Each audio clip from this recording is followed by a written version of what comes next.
Well, good morning and welcome to City Hall. James Dunbar is the new pastor at Cleves Memorial CME Church. We'll ask him to give the invocation this morning. Afterwards, I'll ask Councilman Greiner if he'll lead us in the Pledge of Allegiance. But would everyone please stand? Let us pray. Our God and our Lord, we come bearing thanks for all that you have provided for us. This day is your day, and this is a day that you share with us. Allow our conversations to be pleasant one towards another. Help our actions to be liberating to those who have been marginalized and oppressed. And give us the passion to love each other, that your glory might be revealed in us. We pray protection and provision for our mayor, for our council leaders, and for our city officials. Lock us into the fabric of your protective hand and cause your grace to rest on us. Now let your thoughts be our thoughts. Let your will be our will. Let your way be our way, so that heaven might reveal earth's treasure. It's in your name we give glory and honor. Amen. Please join me in the Pledge of Allegiance. I pledge Allegiance to the flag of the United States of America and to the republic for which it stands, one nation, under God, indivisible, with liberty and justice for all.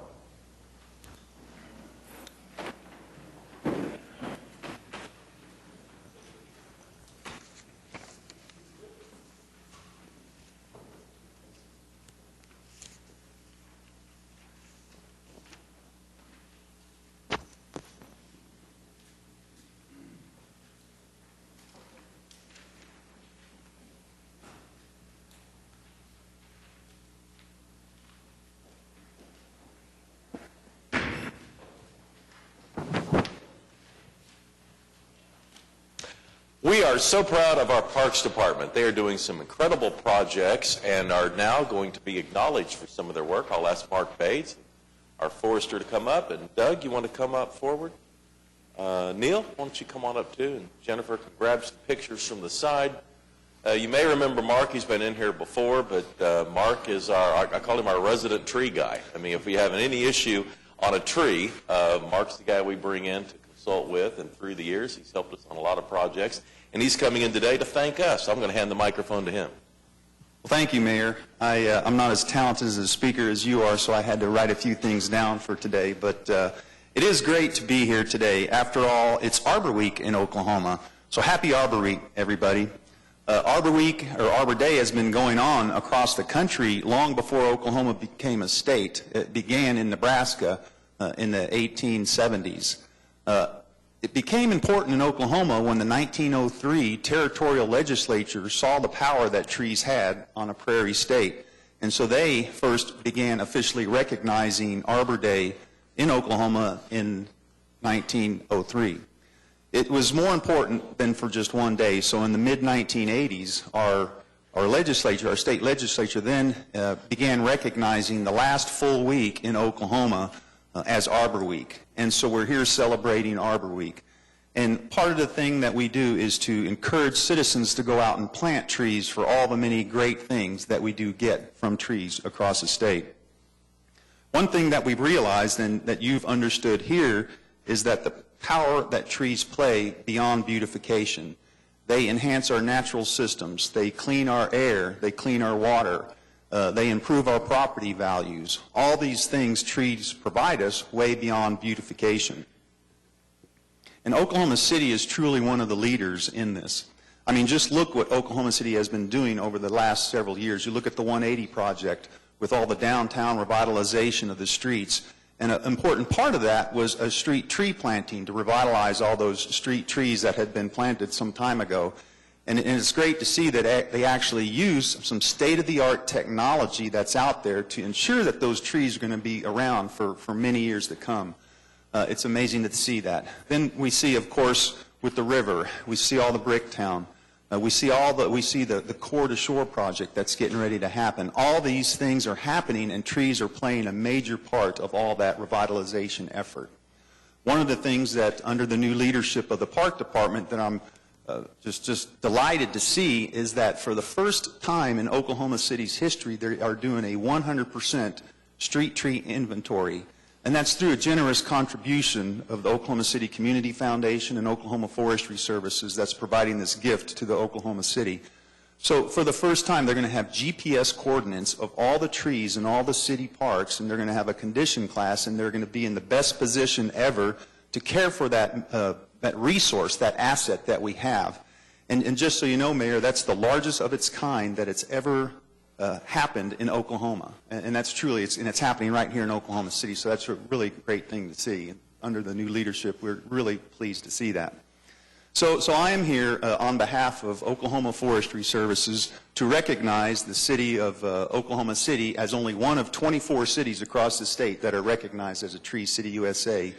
You get it, you understand that trees are way beyond beautification, and one of the things that the Park Department is doing is going around and hanging tree signs out to remind the citizens of Oklahoma that it's more than beautification.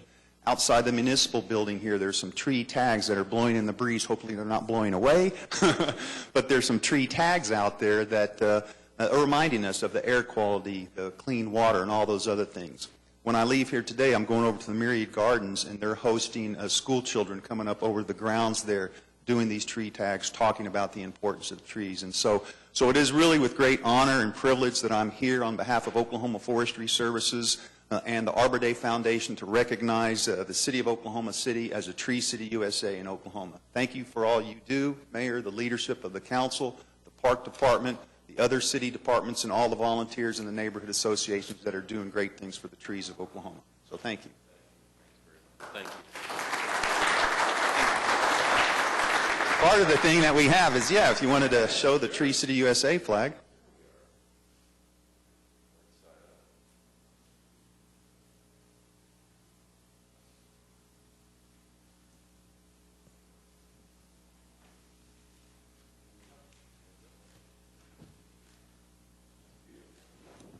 Thank you so much.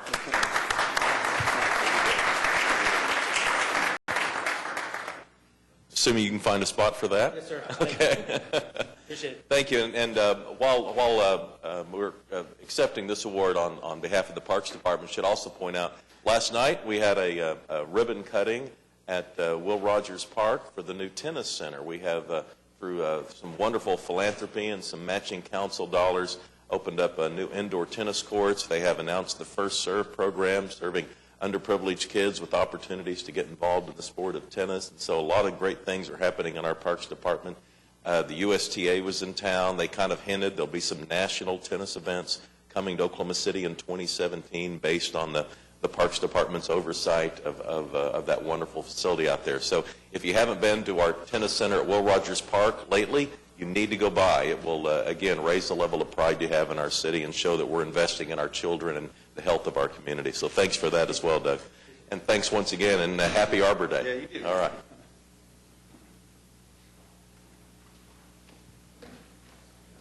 Okay.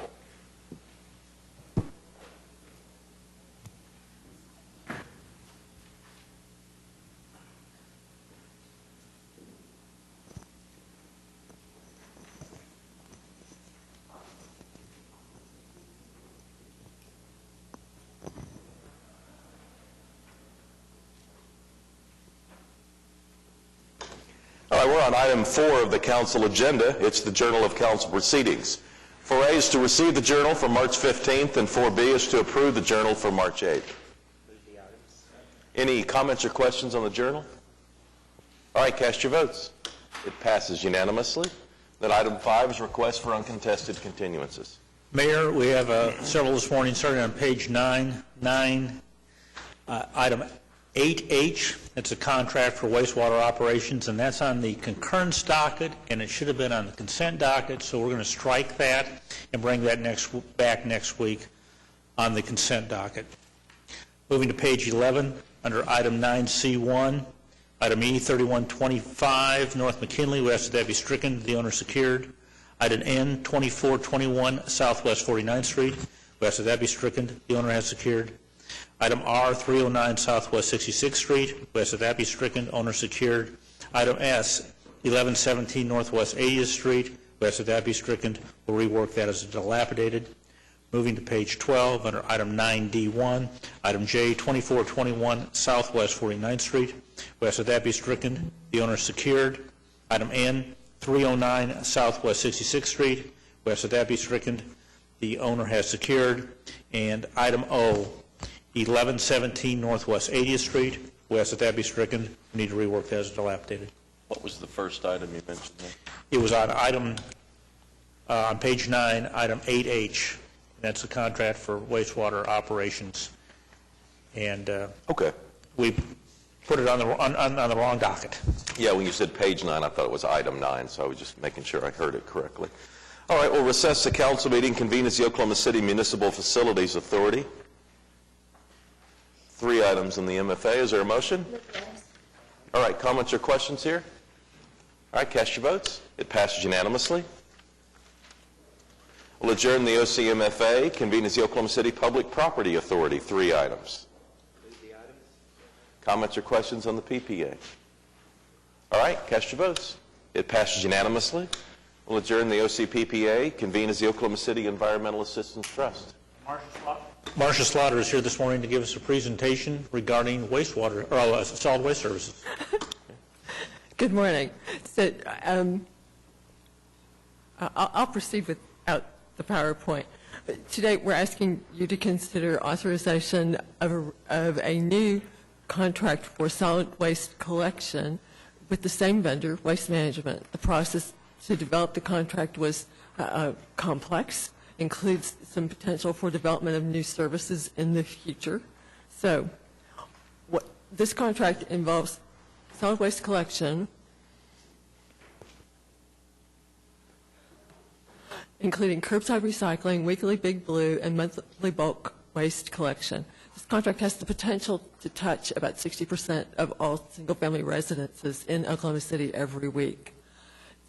The contract, again, $19.4 million for the renewal, for this new effort, and that new effort begins September the 1st of this year, when the following expiration of the existing contract. To prepare for the new contract, we held customer service focus groups that helped us develop alternatives for service that we will pursue beginning this fall and for the next year.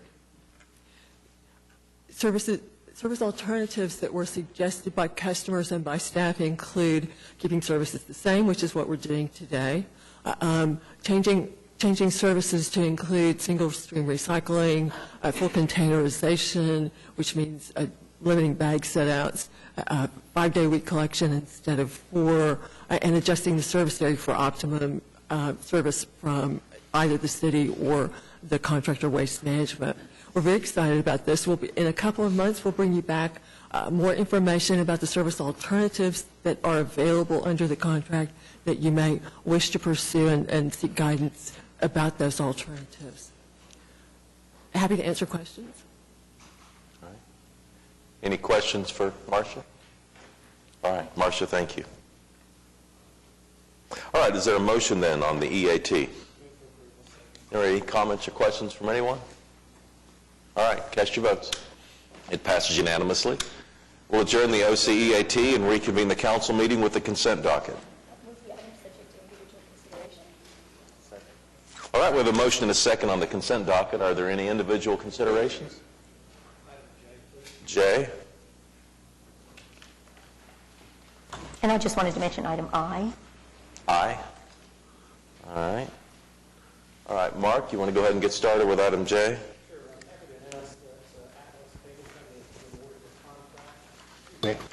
Atlas Paving has been awarded a contract for those Ward 8 residents that travel far north Pennsylvania Avenue. From 192nd Street to the city limits, we'll be widening that road at a cost of $1,317,000. We are very excited about that project. All right, and Meg, you wanted to mention item I? Thank you, Mayor. I just wanted to recognize this is a funding agreement with some of our community development block grant funds to rehab the couple of buildings out at the care center, which is just an incredibly important facility that provides such needed services for children referred by DHS, and a project that's very much needed. 5 buildings out there that need to be brought up to standard. Okay. Any other comments or questions on the consent docket? Ready to vote? All right, cast your votes. It passes unanimously.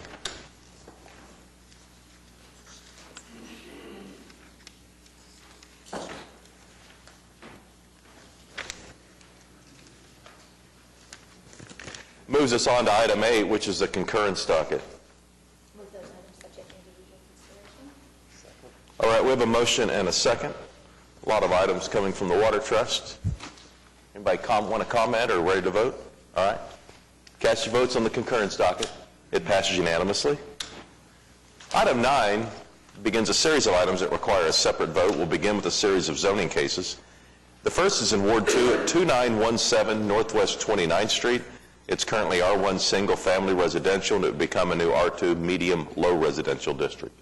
Ed? Does anybody sign up to speak? This is to build 2 duplexes. I move for approval. All right. We have a motion or second. Anyone hoping to speak today on this item on 9A1? All right. Cast your votes.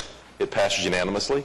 Item 9A2 is a zoning case in Ward 8 at 3600 Northwest 164th Street. It's currently inside a planned unit development, and it would be a new PUD if approved. Mark? Yeah, this is an ordinance on final hearing. It's recommended for approval by staff. I know we have a representative from the applicant today, which is Mr. Brian Kuhn. I don't know if there's anybody here speaking in opposition. We have one person that has signed up to speak.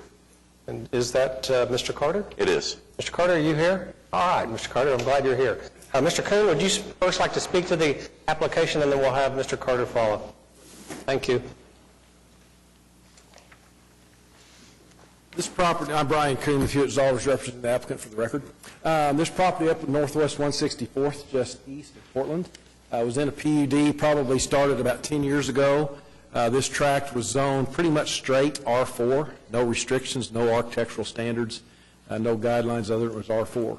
It was also zoned to the west of it was commercial at the time, and then to the east was residential for single-family homes, which is the Ironstone addition, which is now we're completing phase 2. We're getting ready to start phase 3. Our developer who purchased the property, it's about a little over 20 acres, had in mind to do a townhome project, 199 units of townhomes, 2- and 3-story garages. It's kind of a urban midtown feel, but out in northwest Oklahoma City, trying a new market. There's another one of these going over on Northwestern, so it's a new deal. Went to Planning Commission, unanimously approved, brought it to council a couple of months ago. The developer realized with the changes in the markets of what's going on out there today that he was going to lose his R4 if he went forward with that PUD. So Mr. Stonecipher and us all agreed that, you know what, let's go back to Planning Commission. We want to keep the R4 as is as an alternate. So we went back to Planning Commission with that presentation. Planning Commission approved it unanimously, so we're here today. We have 2 entrances. One is up on the north end at Northwest 164th. That is our only access out to the north. To the west of our entrance is limits of no access for the highway for what's going on with Portland right now. And then ultimately our second phase will have a 32-foot collector street at the south end. It'll go out to Portland, which will also tie into Ironstone 3. So that neighborhood also coming home, if you're going northbound on Portland, you'll be able to get off the highway and turn on our collector and go into the south end of Ironstone. So I think that's one of the things we have set aside height restrictions, set aside some setbacks which were not in the original PUD for the R4. We have no 3-story buildings anywhere that abut single-family homes, whether it's apartments or townhomes. So it's got a lot more restrictions than what is in place now.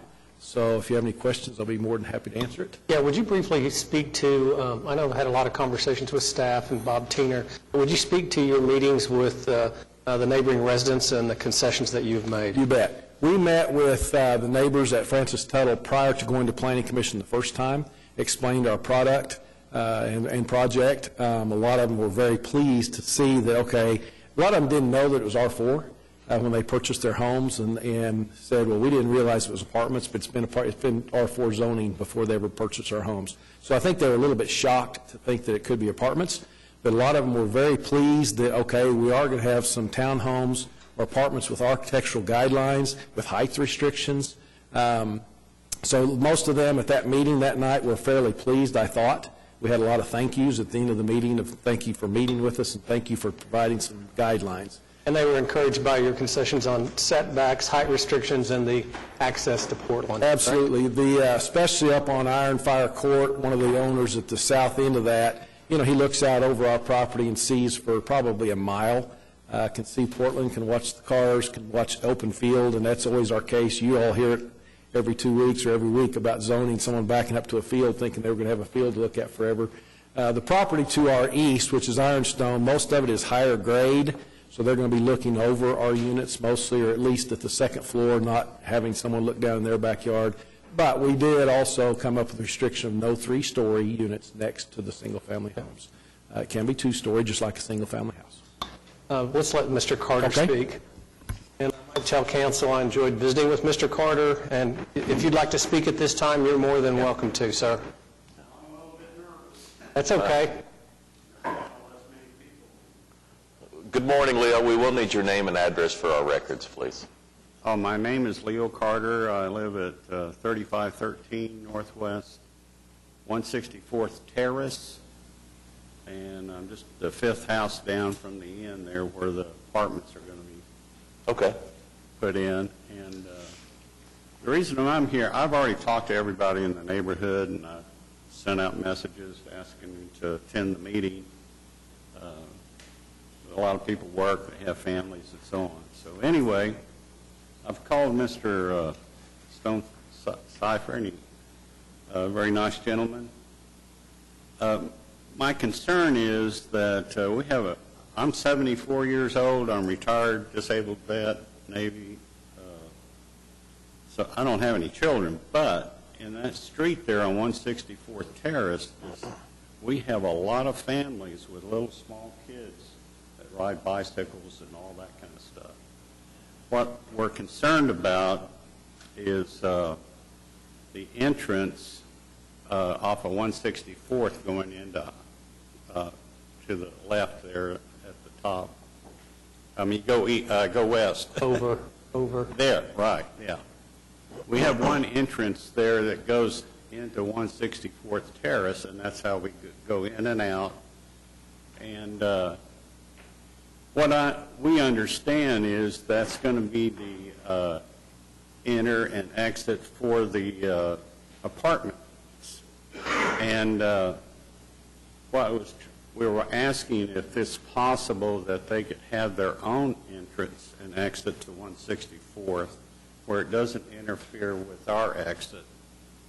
And it's just, if something happened, hey, it's a lot of traffic, they get stopped up, well, we think they're just going to come down 164th Terrace and go out the other exit. So with all those kids, I was wondering if they could have a separate exit there on 164th to not interfere with the car enter and exit. That's all I'm asking. Okay. Plain, simple question, request. I'm just a regular guy, We appreciate you coming down. So, I really enjoyed visiting with you, and I appreciate you coming down today. thank you very much, sir. Yes. And I want to thank Marcia Clark for showing up here this morning. Yep. Mr. Kuhn, can you respond to that? It's my understanding that the 164th Terrace entrance is a safety and police issue. Yes. And it's May I hand necessary. these out? Sure. Shows that entrance a lot better. Don't think they don't have red dirt on the wall.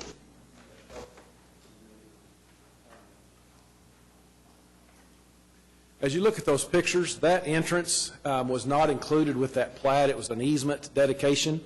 But as you see how it was built, it was a boulevard entrance, which was meant for a secondary access for Ironstone. As you can see, it ties into Northwest 164th. You keep going south into our property, and then ultimately you'll be able to go west into the commercial area. That's all the land we own. We don't own anything west of us, owned by another developer, and it's also limits of no access for what you're seeing with the construction out there. So, I told them at the meeting at Francis Tuttle if they wanted to close Northwest 164th, so we couldn't go through there. They would have the ability to do that. I can't do that in my zoning case. I can't close their public street, but if they chose to do that, they could come down or in front of the Traffic Commission and ask for that to happen. It is not their main entrance. Their main entrance is at Ironstone Drive. It's a secondary entrance. But it's our only access point to the north. It's all we have going north. And it was constructed that way for that use. And based on my conversations with staff and Bob Teener and the fact that it is a public road and the fact that there are safety concerns, I'd move for approval of the ordinance. All right, any additional comments or questions? We're getting ready to vote on item 9A2. All right, cast your votes. It passes unanimously. Thank you. Thank you. All right, item 9A3 is a zoning case from Ward 2. The address is 4917 Northwestern Avenue.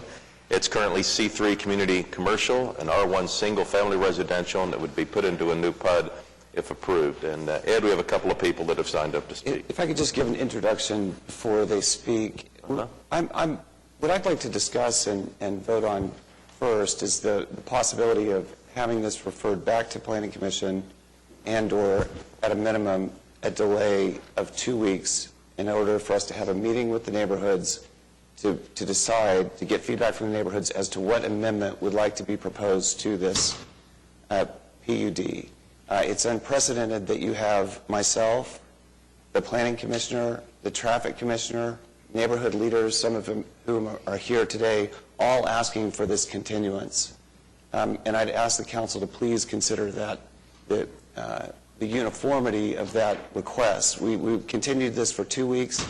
The Planning Commissioner, Traffic Commissioner, and myself were all out of town during essentially all of that 2 weeks, and we had some material changes where we had some language brought forth from the developer that wasn't there at the time of the Planning Commission consideration or even 2 weeks ago.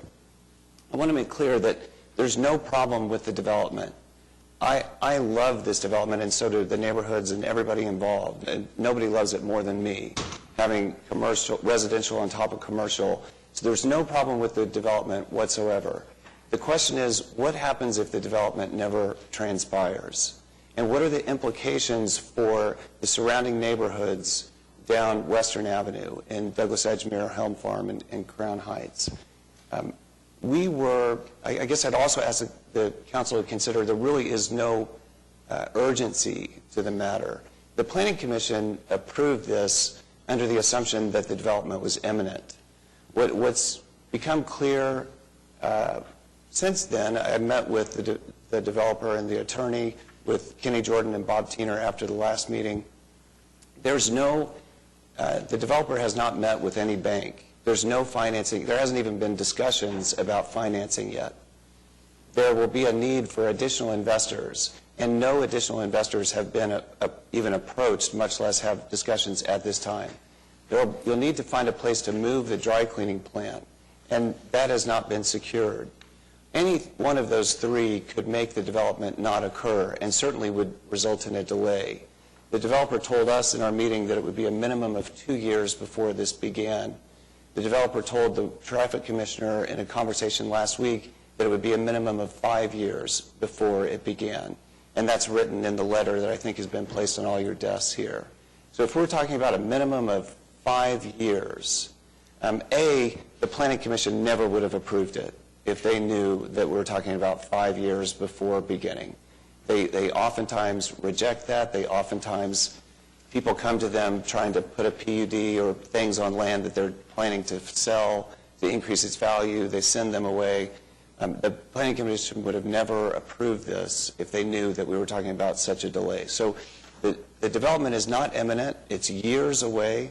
And the neighborhoods and I and the Planning Commissioner and Traffic Commissioner are asking for a chance to meet, have a public meeting in the next 2 weeks, and then come back in 2 weeks. If not, send it back to the Planning Commission, which is what the Planning Commissioner suggested to me yesterday and last night. Just to review, what has happened is that you had a commercial entity who outgrew its space and had parking problems. They bought a house, they demolished the house, and they made a gravel parking lot. Then they took another house and they made it into a business put a sign on the front, and use that R1 house as the office for the business. The neighborhoods eventually began to complain. I don't know if the council's aware of this, but we write about 25 to 35,000 citations a year for people parking on grass or gravel parking lots. The city of Oklahoma City collects about $1.2 to $1.5 million a year from writing tickets for people parking in their front yards or on gravel parking lots or on grass. It's a large amount of money. It's about 100 citations a day, if you're not writing citations on Saturday and Sunday. About 100 citations a day that we're writing throughout the city. So people complained to the city and they said, why is this entity able to park on a gravel parking lot and you're writing all these tickets? Eventually the city started writing tickets. We started writing citations. And after that, and only after that, we got this PUD application. And so the question is this PUD application, is it really going to happen, or is the PUD application process being used as a vehicle to make code violations go away? When I met with the developer and their attorney, with Kenny and Bob Tiener, I suggested, well, how about if we approve the development, but if the development doesn't occur, you agree that you won't use the house as an office and the gravel parking lot as a parking lot. You can park on the street, and you just don't do what would be unlawful behavior today or in any other part of the city. And the applicant said, I absolutely cannot agree to that. That told me that this is really about more than just the development. It's about making the code violations go away. And so then we got language about a week later, last Thursday afternoon, from the applicant's attorney saying, we want language saying specifically the office can be used, the house can be used as an office, and the gravel parking lot can continue to be used as a parking lot. The applicant then cut off parking of his employees and then sent out an intimidating letter to the residents on the east and west of Western saying, this is what you're going to get if you don't approve this PUD. You're going to have people parking on the street, and so therefore you should call the city and complain over the next 2 weeks before this is heard. And if you don't approve, if this PUD is not approved, this is what you're going to be dealing with, is our employees parking in front of your houses on your street. So I asked the neighborhoods when I got back in town in the last 48 hours, what would you have us do as an amendment? Would you rather us say, if the development never occurs, because one thing you can't do, I guess, is you can't have a sunset. You can't put into a PUD, all right, if this never occurs in 5 years, we're going to revisit it. Once the council approves it, it's for decades, it's forever. And so I asked the neighborhoods, would you rather us say, if this never occurs in, say, 6 months, that the parking lot, the gravel parking lot has to be paved? Or would you rather us say that if it doesn't occur in 6 months, you'd rather it not be used as a parking lot and people park on the street? And they said, well, I don't know. We've never talked about that. We've never had an opportunity to discuss that as a neighborhood. So that's what I'm asking you as a council to allow us to do over the next 2 weeks, if we don't send it back to the Planning Commission, is allow the neighborhoods to meet and come up, debate different amendments to put in the PUD in case the development never occurs, and then come back to you with those proposed amendments. Because what's happening in this area of the city along Western is that other commercial entities are trying to buy houses to demolish them for parking lots. When Eric Winger and I met with the owner of the Drum Room, which is on like 43rd and Western, he's trying to buy a house behind from this 80-something-year-old woman so that he can demolish the house and put in a parking lot for the Drum Room. Westminster School, I've brought up before you, is buying houses around Westminster because they have a parking issue. And I believe that they want to demolish those houses. In fact, there's one that they wanted to try and demolish to add to their parking lot. So this application has precedent that will go beyond just this development. It will then, it will have implications for up and down Western. And so I think it's important to really, because there's no urgency, there's no imminent development, probably for a minimum of 5 years, that we just have at a minimum another 2 weeks to have a public meeting with the neighborhoods, and I'll let them speak to that next. But If not, send it back to the Planning Commission, because I think it was falsely presented to the, well, it was presented to the Planning Commission that development was imminent, and I think that there's now reservations about that. So David, I know that you want to speak, but if we could hear from the neighborhoods. Okay, we have two people that have signed up to speak. Martha Jett.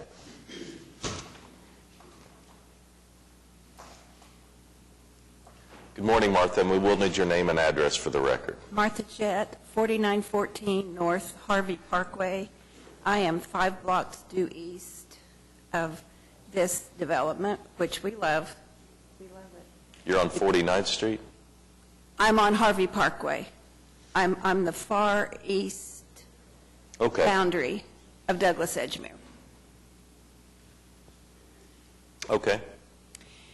And as I look up at this, I see at Northwest 50th and Western vacant stamped on there, and I was a part of all that process, and it is vacant, and it's just sitting there, and now it's a construction site for streets. It's just become tragic what's happened to that piece of property, and I don't want to see that happen again. And we would all really enjoy and appreciate a 2-week continuance so that we can all come to a resolution on this. And I feel like there can be a resolution, an amicable one, if you would allow a 2-week continuance. Thank you. Okay. Do you have a proposed resolution? What are your thoughts on resolution? I'm sorry? What do you said you think we can reach a resolution. What would be your thoughts on resolution? Well, if he would like to resurface, is that what you mean, like make a real surface on the parking lot and continue to use that house as an office, for right now, I don't think there'd be an objection to that, if that's what you mean. Rather than go ahead and pass the PUD and nothing happening, or it starting and things getting wonky, 50th and Western's a perfect example of what can happen. And we did everything we could, and it was locked in, and it looked like it was all a go. So maybe there can be a compromise of sorts on this one. Thank you. Thank you. All right. Joelle and Aaron.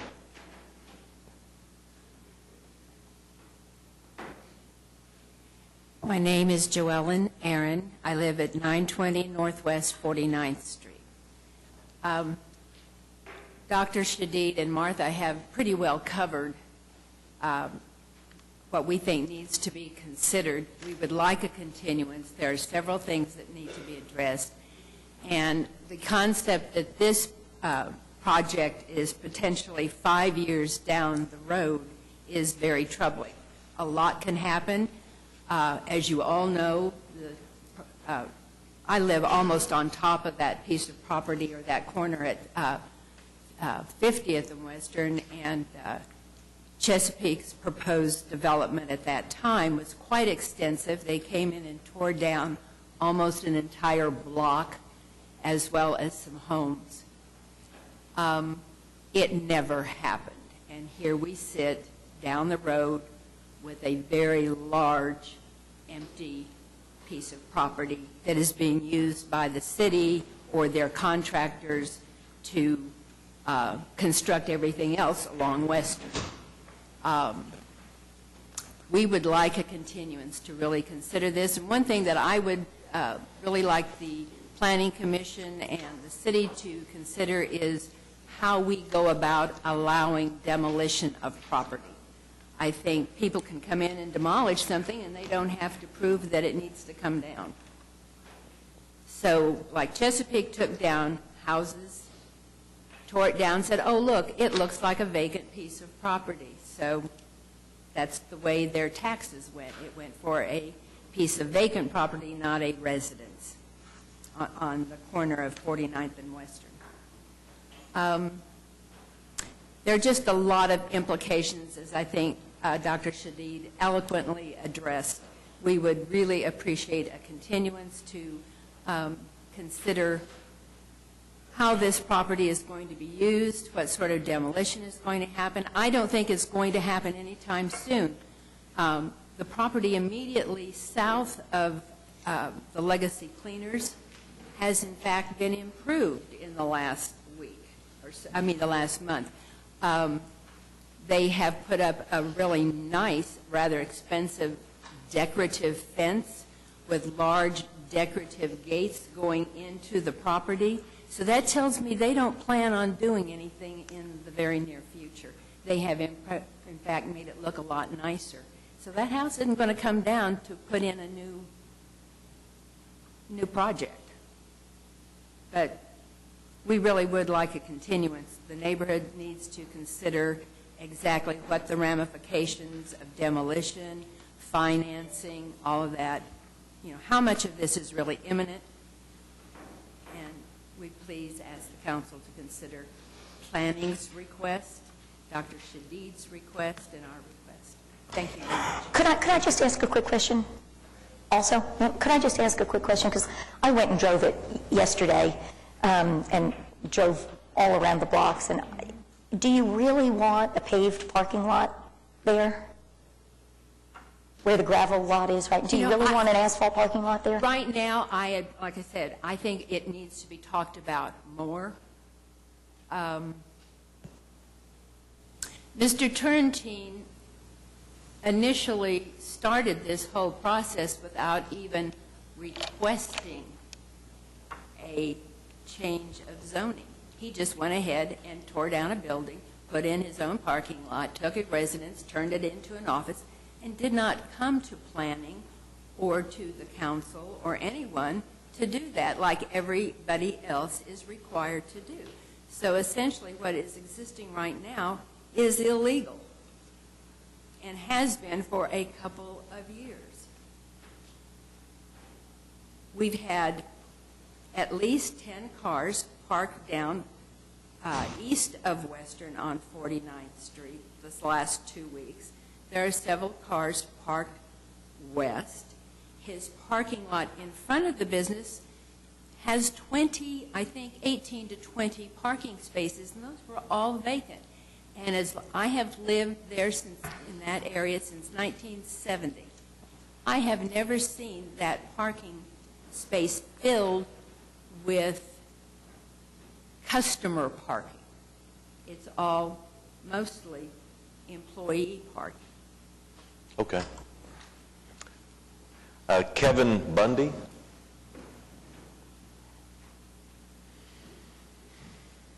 Morning, Kevin, and we'll need your name and address for the record. Kevin Bundy. I live at 1144 Northwest 43rd Street. I'm here actually representing the neighborhood association that this PUD falls within our boundaries. So I'm here to answer any questions and just give you some history on our relationship with Monty, the applicant. We've met with Monty several times over the last, 5 years or so. And Monty's did a great job of addressing our concerns and that we've had with the project. And we feel like the plan that is being presented is a good plan. There is some concerns, I guess, with the timing of the project, and maybe what's going to happen with the property in the interim between when construction actually starts and what that time frame might be. That's kind of a relatively new subject for us. It's something that we haven't talked about as a neighborhood association. So I'm not prepared to, offer any advice on what that should be. If that's something that is going to be considered, I think we would ask for some additional time for the neighborhood association to get together and meet with the owner and make sure that we come up with a plan that would work for him in his timeline and be something that we could live with and be happy with as well. All right. Thanks for coming down. Sure. Okay. David? David Box, 522 Colcord Drive, here on behalf of the applicant. We would oppose a continuance. This case is one in which we've had more neighborhood involvement, meeting with Planning Commission members than maybe any case I've had over the last several years. The PUD that was presented to Planning Commission was a direct result of those meetings with neighbors. Mr. Bundy, the ladies that spoke, we have support letters that were submitted on behalf of each and every neighborhood association surrounding this project.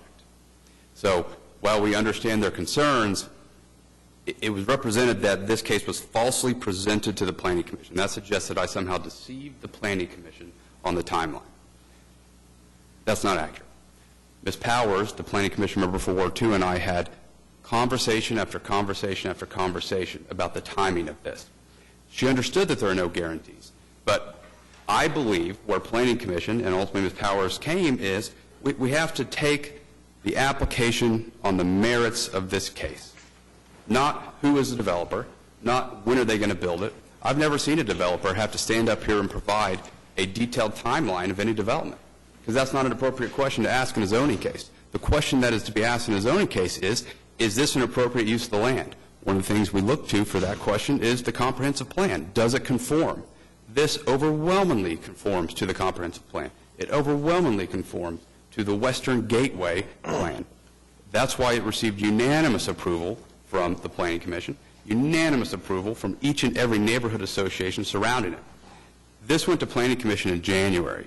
We had meeting after meeting prior to that with the neighbors. I don't see what a 2-week continuance would do. There have been no material changes. It was represented that the office house language in the PUD was added within the last 7 days.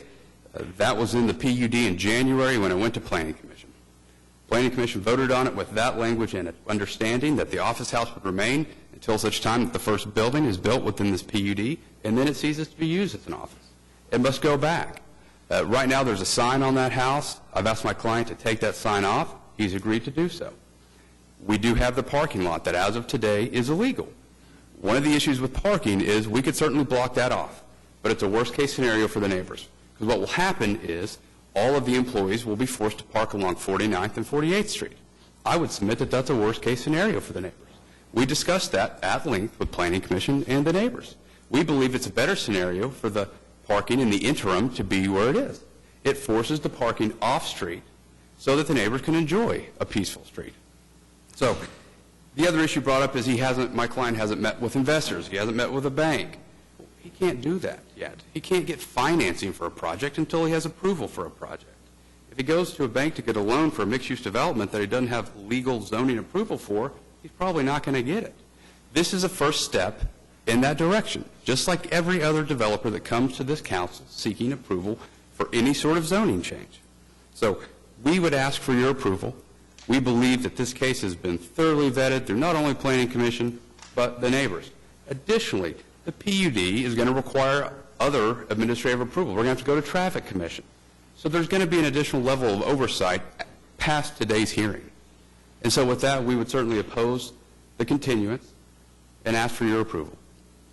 David, would you agree that a PUD, while you can't have a sunset provision, gives you the discretion to add language about what would happen if the development doesn't occur in a certain period of time? Like the neighborhood could ask for an amendment that says, if this doesn't occur in 6 months, a year, whatever, that X or Y happen with the parking lot. I mean, isn't that one of the advantages of a PUD, is that you have that kind of discretion to say what kind of uses can and cannot be on the PUD, and things like, if the development doesn't occur in this time period, this house will not be used as an office, etc.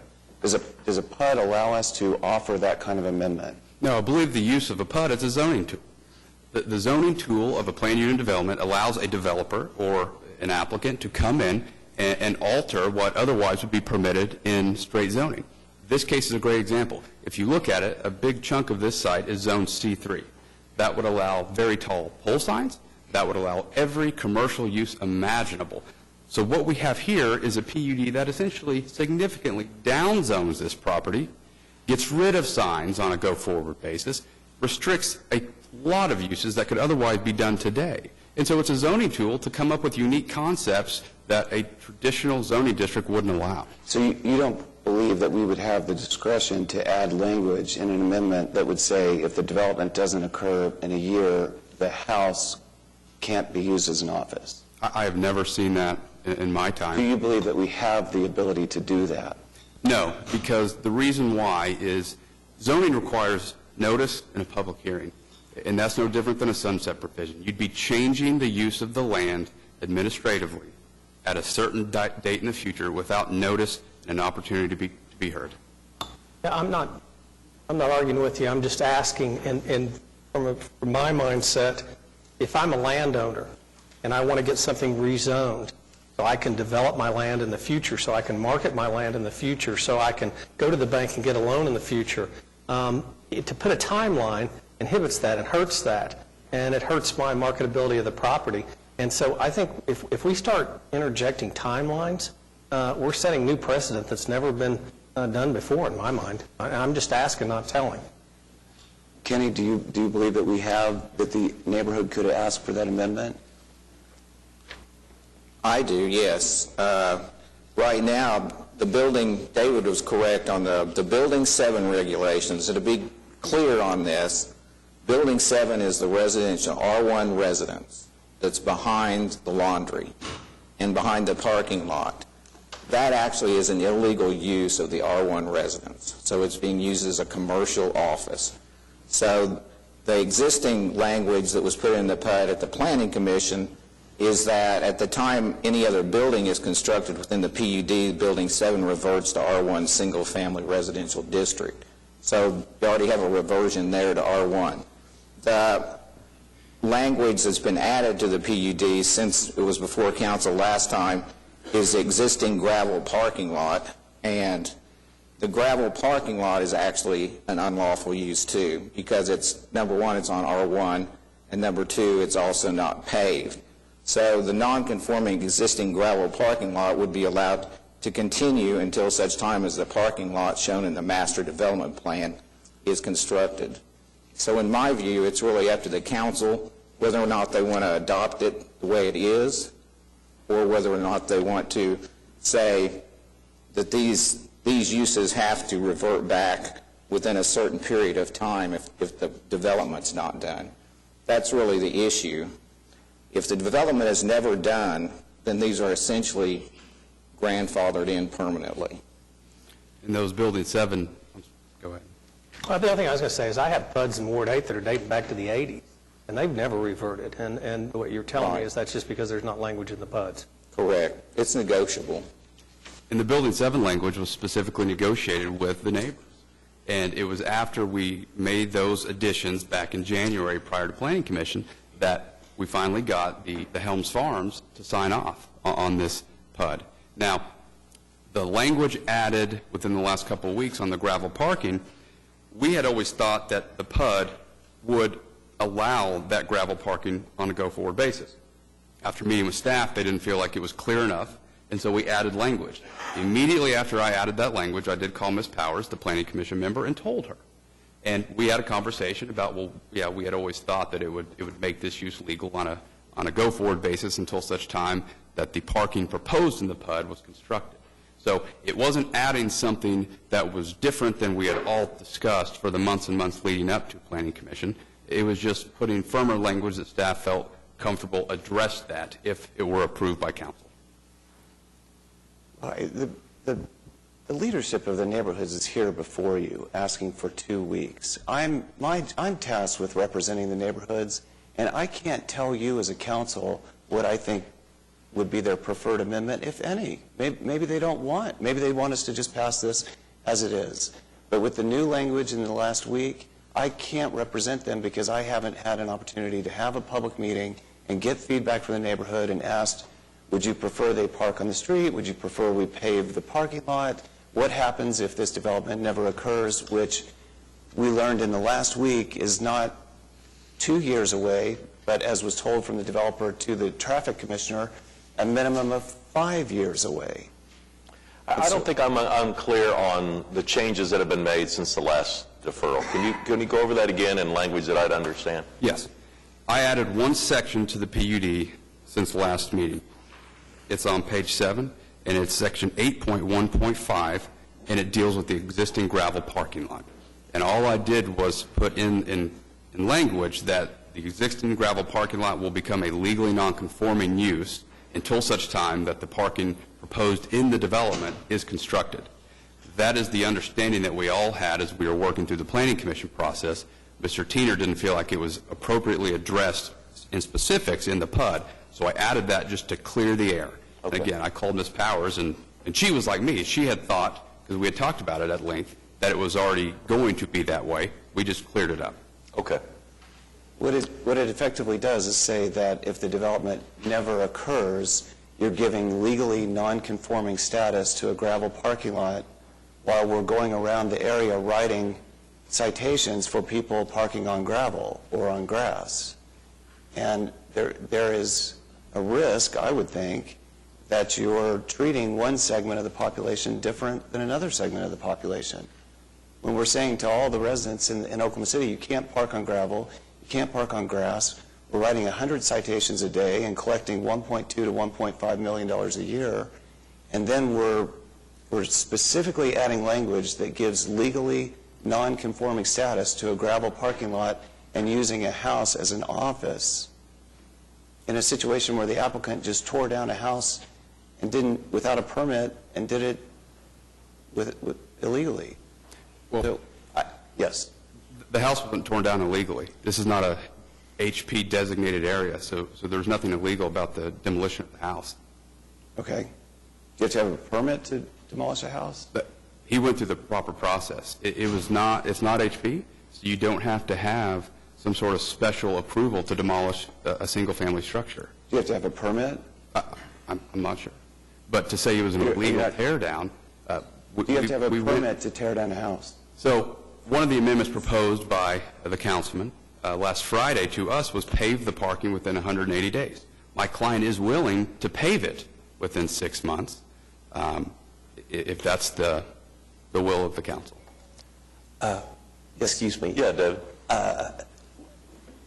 I think we've had sufficient reasons to consider Councilman Shadid's request for a 2-week postponement. If only he had requested that, I think that's sufficient enough, but here we've had others who requested it. Every time, at least the past several years, I felt like whenever we've had a request for continuance, we tend to get a better solution by granting that continuance. I think the fact that the parties are continuing to discuss this gives hope that they can reach a resolution that everybody is happy with. So I would support Councilman Shadid's request for 2 weeks. I understand your position, David. I do. I think you've made a strong case. I think the developers have a good situation, but the concerns raised by Councilman Shadid are valid, and I've just not heard any reasons why we could not wait for 2 weeks to fully address this. I do think you're on maybe perhaps the critical aspect of our decision, and that is, has this been properly vetted through the normal channels and through people that are directly affected? And so that in my mind, I've been listening to David say they negotiated with people all along the way. This was introduced in January. And yeah, you can always find additional people to bring into the conversation later, but it seemed like it went through normal channels. It seemed like there was discussion. David seems to imply that there were concessions made. At what point do you draw the conclusion to the conversation? I think that's what I'm trying to play out in my mind. Is this new information, or is this just an attempt to continue a conversation that could never end if you wanted to continue to engage people? I understand, Mayor, and I never got the sense that this is a stalling technique. I think, as Councilman Shadid indicated, he was out of town last week. Other members of the staff were also out of town. again, I think they're pretty close to coming to a resolution. Maybe I'm wrong on that opinion, but I would certainly support a mere 2-week extension of time. And let me address that. You know, the neighbors that are here today are neighbors that we actively met with. They were at multiple meetings with us. In fact, their names are on support letters presented to you today. So I agree with you wholeheartedly that typically, yes, but this has been through so many alterations and meetings with these very neighbors. 2 weeks doesn't, I don't think, do anything for this application. Ed, what are your thoughts on paving? And what are your thoughts or concerns about cars parking in the street as opposed to on the parking lot? Well, I can tell you what I feel. I don't know that it's nearly as important as what the neighborhood feels. I mean, I'd be opposed to, I'd say park on the street. I mean, I'd say park on the street. I mean, it's public property. That seems to create a more safety issue than anything by having all these cars parking on the streets. Are we a big league city or we're not? I mean, big league cities, you park on the street. I mean, it's just not that radical to have people park on a public street. It's just, I don't, every major city I've been to, people park on the street. I mean, that's not a radical idea. And so, but Mark, it doesn't matter ultimately what I think. It's what Helm Farm thinks and and Douglas Edgemere and Crown Heights. And so all I'm asking for is to have a public meeting with the neighborhoods, get input from them, and then come back and report that to you in 2 weeks. I'm not asking for an indefinite delay. I'm just asking for 2 weeks to have a public meeting with the neighborhoods.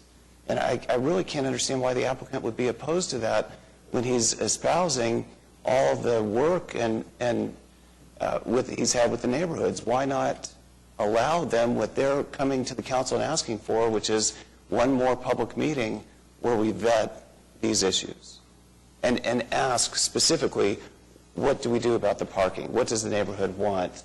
Should we pave the parking lot? Should we park on the street? Should we allow them to continue to use that house as an office? What does that mean for the rest of Helm Farm? And then come back to the council in 2 weeks. And if everybody wasn't out of town the last 2 weeks, I think it would have already been done. But I'm just asking for 2 weeks. I'm not trying to stall this out forever. 2 weeks and that's it. James, do you want to say something? I can understand wanting a deferral. I'm going to vote against a deferral for the simple reason that I think all of this stuff should have already been worked out. And I think it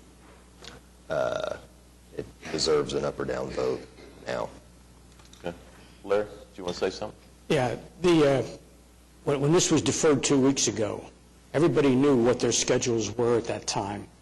I think there's something else at play here which I can't put my finger on, and I think we just ought to bring it to a conclusion and vote it. So I'm against the deferral, and let's vote the zoning application the way it appears. Thank you. Okay. I would point out that I knew the schedule, and that's why I asked for a 4-week deferral. Yeah.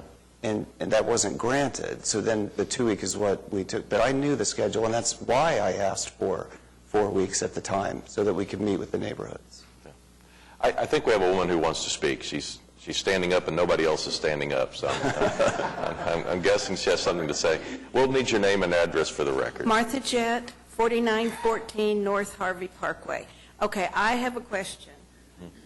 If this passes today, does that mean the illegalities in this situation just poof, go away? Yes. Yes. So I don't think that works for me. I don't think we should be rewarding bad behavior. We're willing to work this out. But come on, you can't just push a button and say, well, too bad, so sad. This is our neighborhood. This is a wonderful project, but we've learned a lot of lessons lately on zoning. And I feel like proper channels should be gone through for that. Just how I feel. All right. Thanks for coming. You're responsible. Thank you. Well, we need a motion at some point. All right, well, I'd move for a 2-week continuance. Okay. Second. Okay, we have a motion and a second on a 2-week deferral. Ready to vote? Voting on the deferral.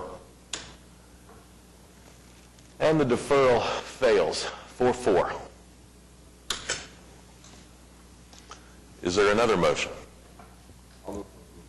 No, I have amendments I mean, I think it should have been, I think if Pete were here, he would have voted for it and it would have got deferred. Well, we have a motion on the floor. Is there a second on the motion? James made a motion to approve the resolution, or to approve the zoning change. Okay, I'm going to take that as it dies for lack of a second. All right. Ed, you wanted to say something? I'm in shock. I mean, Pete, I think, he's talked to city manager. This is unprecedented, what has just transpired. Pete talks about kind of I don't want to personalize it, but a pre-Shadid and a post-Shadid set of decorum for the city council. That before 5 years ago, if a city councilor asked for a deferral, it was basically a done deal. There was no discussion. Now you've got the city councilor, the planning commissioner, the traffic commissioner, and neighborhood leaders all asking for a 2-week continuance, and we can't get it. I mean, it's very sad to me. It also induces fear in me that we would begin to act like the children in the legislature. I mean, that we are so proud of our civility toward one another. But we have learned in the last week, through the words of the developer himself, who has not been contested here, that it's not 2 years away, that this is a minimum of 5 years away. We have plenty of time. There is no urgency here. The developer himself told the traffic commissioner, I'm not going to start this for a minimum of 5 years.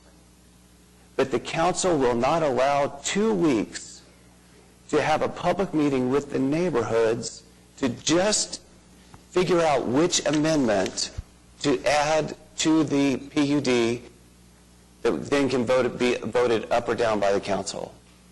I don't know which one of these amendments, which Kenny helped me craft some, I don't know which one to give to you now because I don't know the will of the neighborhood. Because these issues were never discussed in all the meetings that are being espoused by the applicant's attorney. I'm just in shock. I have fear, and I have sadness that the council is acting in this manner. Ed, I am just kind of confused, though, and I want to go back to what Larry said.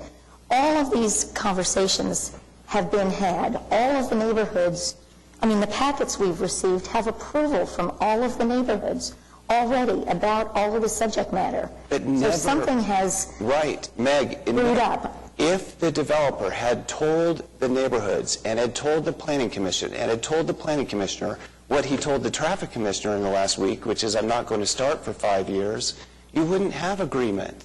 You wouldn't have an approval by the planning commission even. The planning commission would have rejected it. There's no way. The planning commission does not approve PUDs when the developer is 5 years plus away from getting started. It just doesn't happen.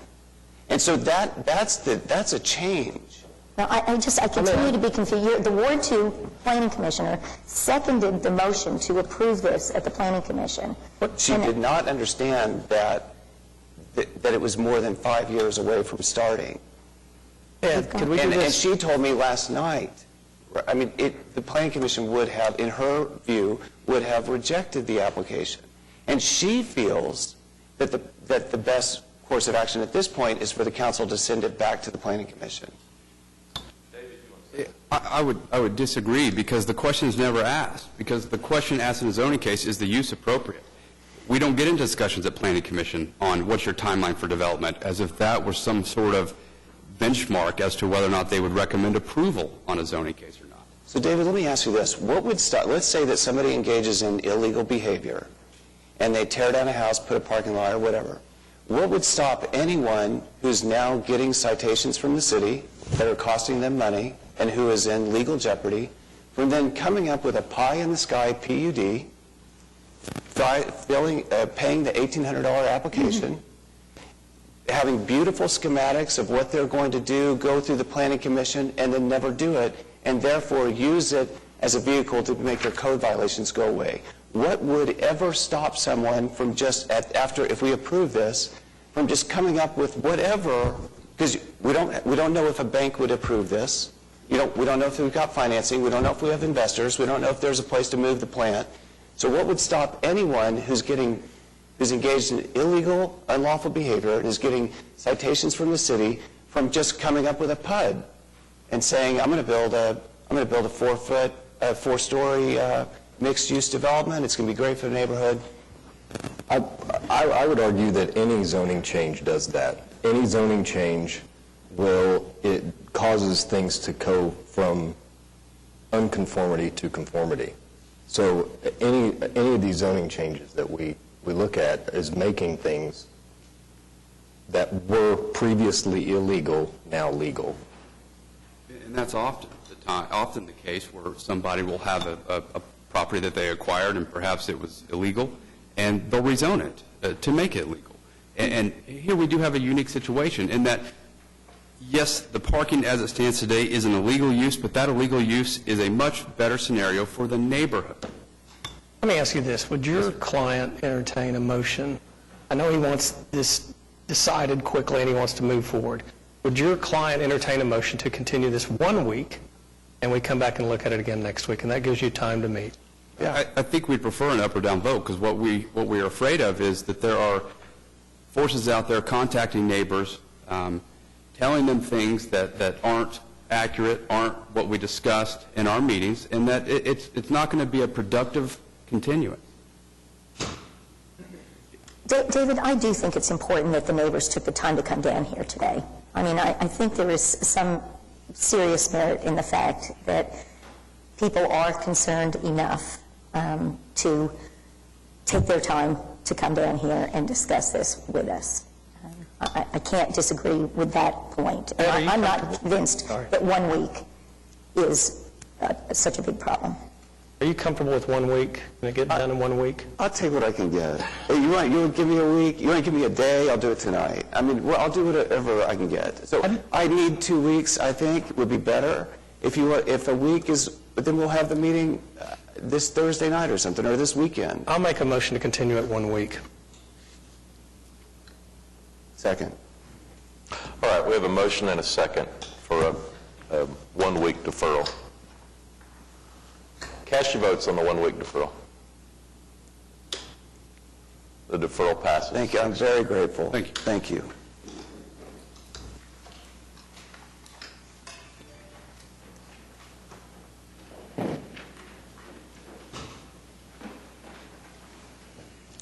All right, item 9A4 is a zoning case in Ward 6 at 1313 Northwestern Avenue. It's currently C4 General Commercial and R3 Medium Density, and it would become a new SPUD if approved. Meg?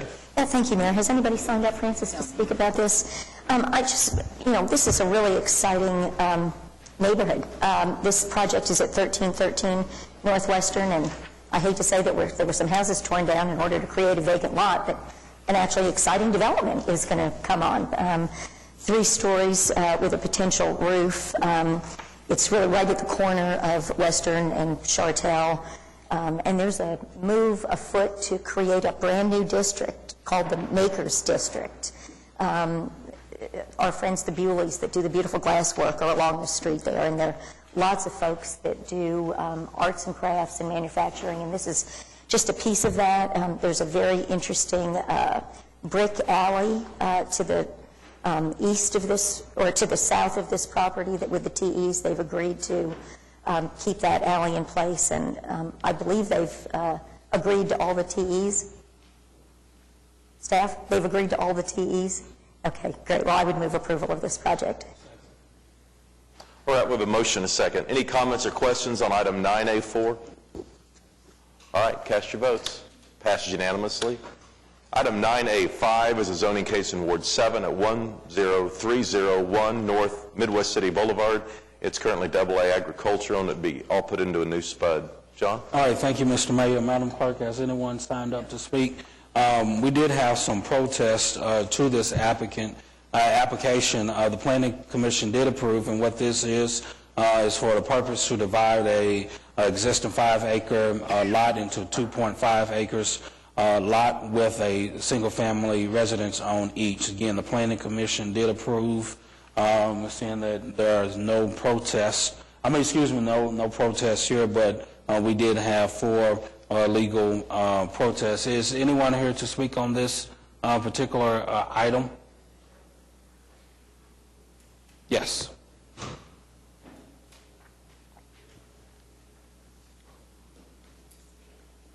My name is Ty Burrows at 5900 North Choctaw Road. I am the applicant. I was here to answer any questions, not protest. All right. I move for approval.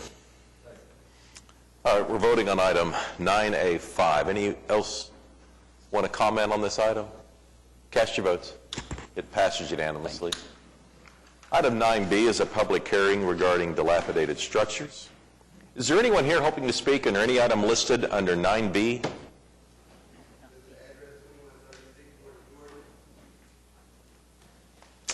I'm not seeing that one. No, that's coming up here, though, momentarily. All right, is there a motion then on 9B? All right, cast your votes. It passes unanimously. Item 9C is a public hearing regarding unsecured structures. We have some people that have signed up to speak on these items. Christopher Kirk? King. Well, come on up hold on. We'll need your name and address for the record, please. Christopher King, 2136 North Jordan. Okay. And let's see, 2136, that's in Ward 7. Yes. All right. We're looking at pictures of it now. Yeah, I have before and after as well. And you're the owner of the property? My mother is. Okay.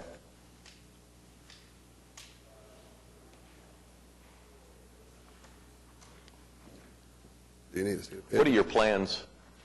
We're trying to rebuild, actually. She's been having this house. It's been in the family since she was born, and she doesn't want to get rid of it. And that's what I want to do for her, is rebuild it. So when I got the paper, I went and cleaned up. Had they asked me to, I boarded up the windows, the crawl spaces, and everything else that needs to be done. I need an extension for 30 days, if you don't mind. You want to comment for us? Well, it's still in violation as we speak. We usually give about 2 weeks to secure. That seems to be plenty enough time. We don't mind working with the gentleman if he'd like. All right. John, you okay with that? I'm okay with Charles working with him, but we do need to keep the item on. Okay, we're going to keep the item on, but what Charles is saying here, he'll give you a couple of weeks to get in there and secure the house. And I already secured it. I have pictures right here. Well, then you won't have any issues, but Right, we'll staff check. will go out and check with it. I think the best thing for you to do is stay in touch with Charles, or have your mother stay in touch with Charles. I'll stay in touch with him. Yeah, just to get his business card, so you won't necessarily have to come back down here again. Okay. Do you have any long-term plans? I know your mother Rebuilding, seems that's emotionally it. tied to the property, but Yeah, it's I'm sure better. your neighbors would prefer something more productive come of it. Any ideas? My neighbors really don't care. On my block, it's nothing but housing authority houses, government property. That's one of the only houses that's still standing on that street that's actually paid for. So it's one of the better properties on Yeah. the street. Okay. It's been in my family since 1953, the year my mother was born. That's when my grandfather bought the house, and I refused to get rid of it for property damage because I can do the work myself. Well, that'd be great. I'm sure everybody would appreciate you investing in the property and making it better. But if you'll deal with Charles, that'll take care of your immediate concern on being on the unsecured list. Okay, thank you. All right, thanks, Chris. Thank you.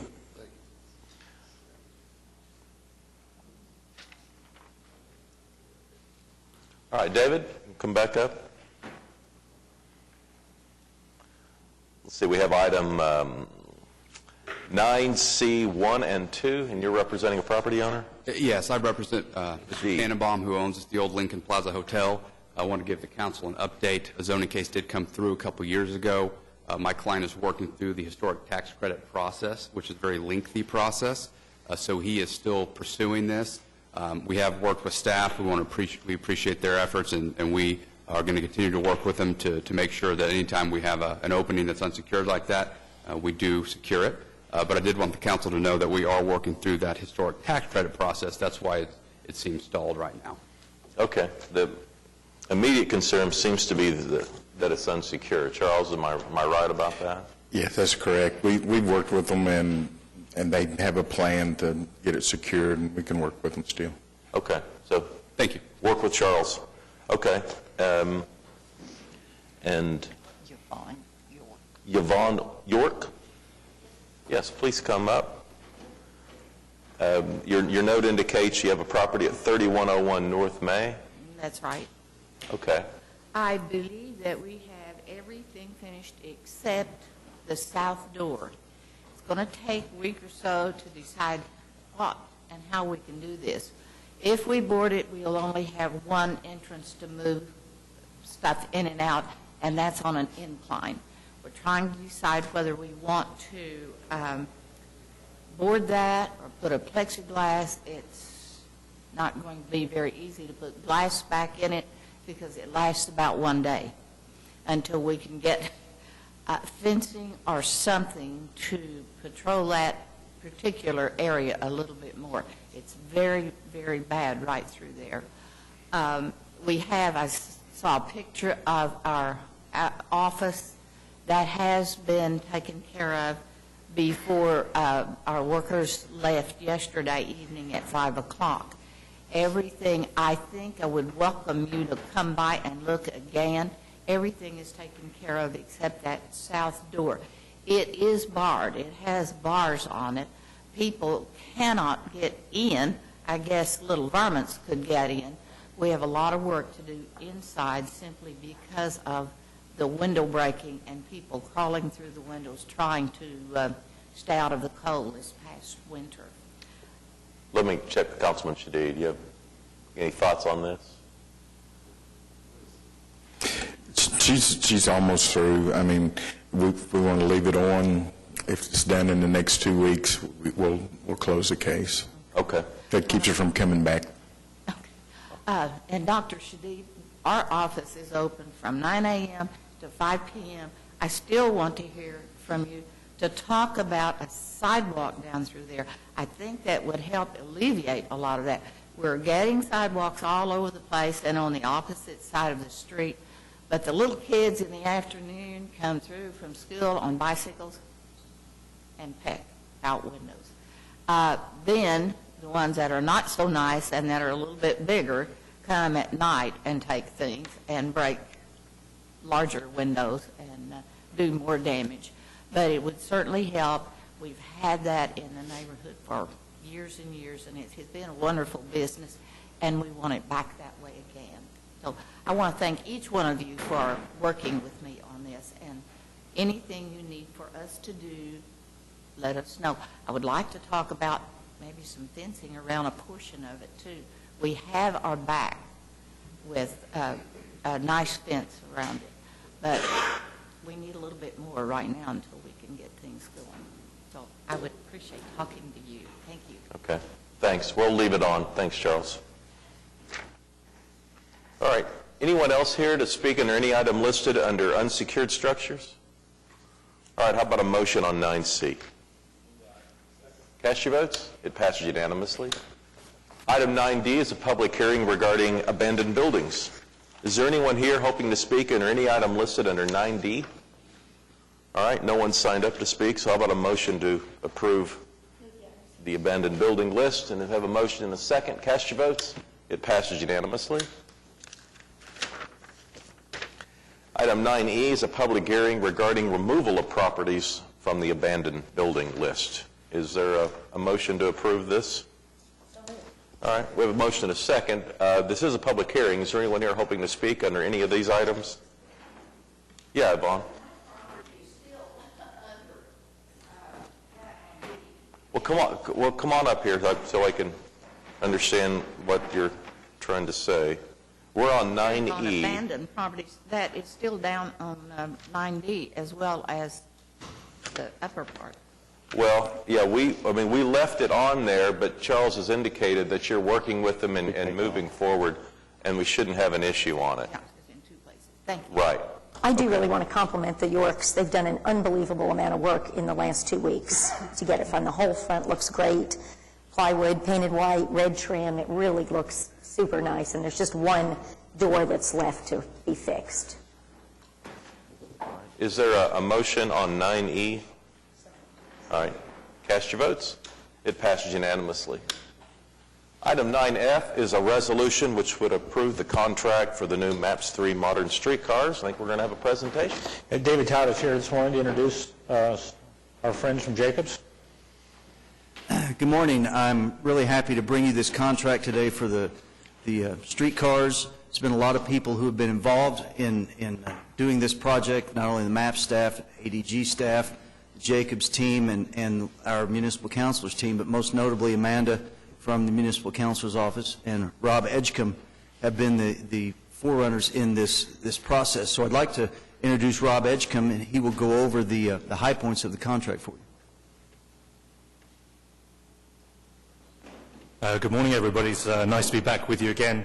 So there are a number of things that I want to go through this morning on the presentation to bring you up to speed where we are with the proposed contract with Brookville. So what I want to do is I'll run through what proposal we originally received from Brookville at the beginning of the RFP process, what negotiations we've been going through since we got approval to negotiate with them from yourselves, a little explanation about where we are with spare parts on the proposed contract, some of the current experiences that there have been with the vehicle that we are looking to acquire, excuse me, this time, a brief discussion on the schedule of the contract, and then also what we'll do with regard to options.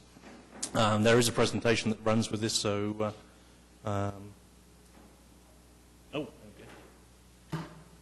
my beautiful assistant takes care of it. So, which do I have to... okay. I'm not actually doing this. Aha, there we go. Okay. I think we're... the proposal that we received from Brookville, we originally got... I'm obviously not in control as I thought I was. Okay, thank you. So we can go to the Brookville slide. Next one. So there were 4 original proposals that they made for us. There were 2 widths of vehicle and 2 types of truck. So as you go back through the original RFP reviews, we excluded 2 of their proposals because they were non-compliant, and we had 2 that looked at different vehicle widths. And the vehicle width that we were interested in was the narrow body vehicle. At the time that the proposals were received, Brookville had not produced one of these vehicles into service. And so when we did the original evaluation, they were actually marked down for previous experience because there was nothing that we could actually look at to see how it had performed in service. In their original proposal, they had an expiration date for the validity, and that expiration was before we restarted the negotiations with them. And so when we came back to them to talk about what we wanted to negotiate on this contract, they suggested that their previous pricing was no longer valid, and they came forward with an enhanced price, an escalation. Next slide, please. So we had negotiations with Brookville, and we undertook these in 2 main areas. So there was the contract discussions, the pricing, the commercial terms, and so forth, and then there was the technical issues associated with the proposal that they had for us. So the commercial discussions first, I'd like to sort of summarize what was included in there. So core pricing, as I mentioned, they came up with an escalation in the pricing. So we looked at what we could do to try and bring that back down to something that was within line of what we had budgeted for this task. And we had a number of areas where we could work with them on that. So one of them was in using existing data, and I'll come back to that a little bit more in a second. They also talked to us about the accelerated schedule. So they have a proposal for us that actually delivers these vehicles a lot more quickly than we originally expected. I'll talk again about schedule in a second, but you may recall from some of my previous presentations to you, schedule was an area of significant concern we had on this project based on experience with other streetcar builders in the past. We also looked at revising the payment profile based on the status of the development of their vehicle and the various activities that we needed to go through for design review and so forth. We could revise the payment profile to more suit the way they're going to carry out the project, which allowed us to get some pricing benefit from that. The existing data was an important element of price reduction for us. When we wrote the RFP, we talked a lot about the things that we needed to do to demonstrate compliance with the vehicle so that it would meet the needs of the city. A lot of those activities were based on a new vehicle being designed. Because we're using existing data that they've already done testing with on these vehicles in other cities, that allows us to simplify some of the process and allows us to take cost out of the program. And then warranty support was another area where we work with them. So we've come out with a tailored approach to warranty support. We have a 2-year warranty on the vehicles, but what we anticipate is that there'll be far more intensive warranty support early in the program, and as we get into later stages of the warranty, we can tone down their level of involvement. They'll still support the vehicles, but we think that we can reduce some costs that way as well. So it allows us to take some of the costs back out of the program again. Next slide, please. On the technical discussions, one of the most important issues that we had to cover was the off-wire performance. When I've talked with you before about off-wire capabilities of the vehicle, when the context of the previous bidder, we'd looked at what sections of the route could be off-wire and which would be on-wire. Because we were going to a new vehicle, different manufacturer, we had to validate whether their vehicle had the capabilities to meet what we'd previously anticipated, and it does.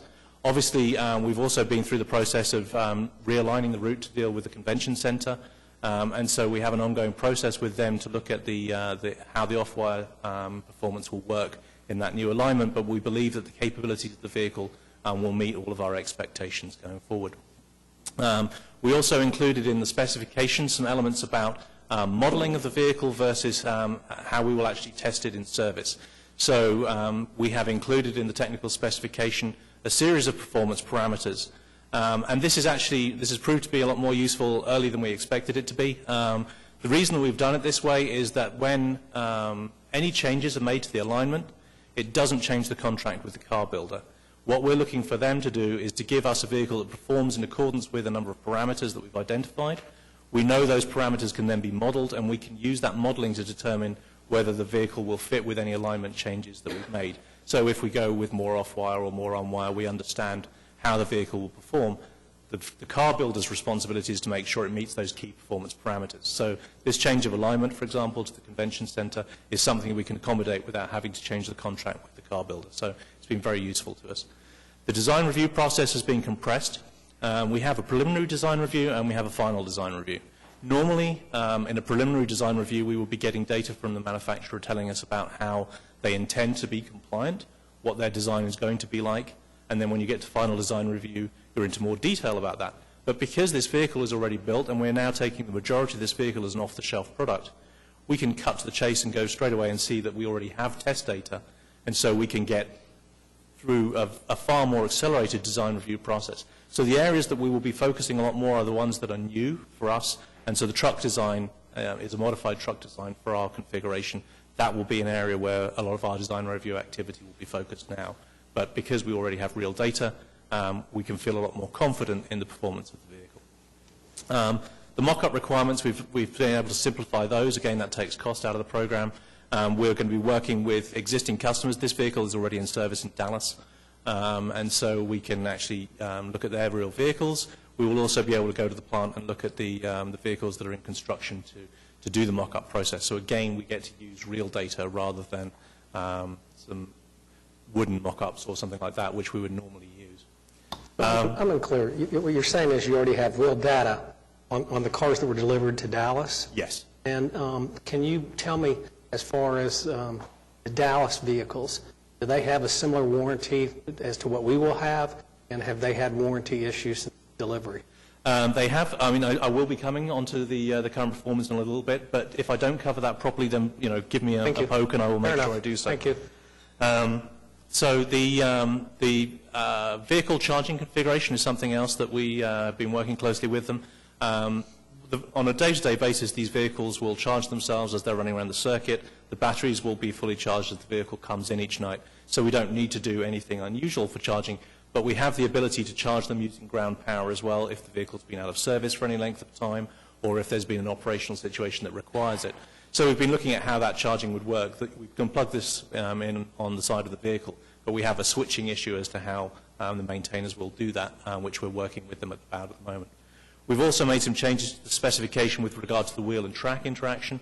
So this vehicle has a slightly different configuration to the one that we looked at before.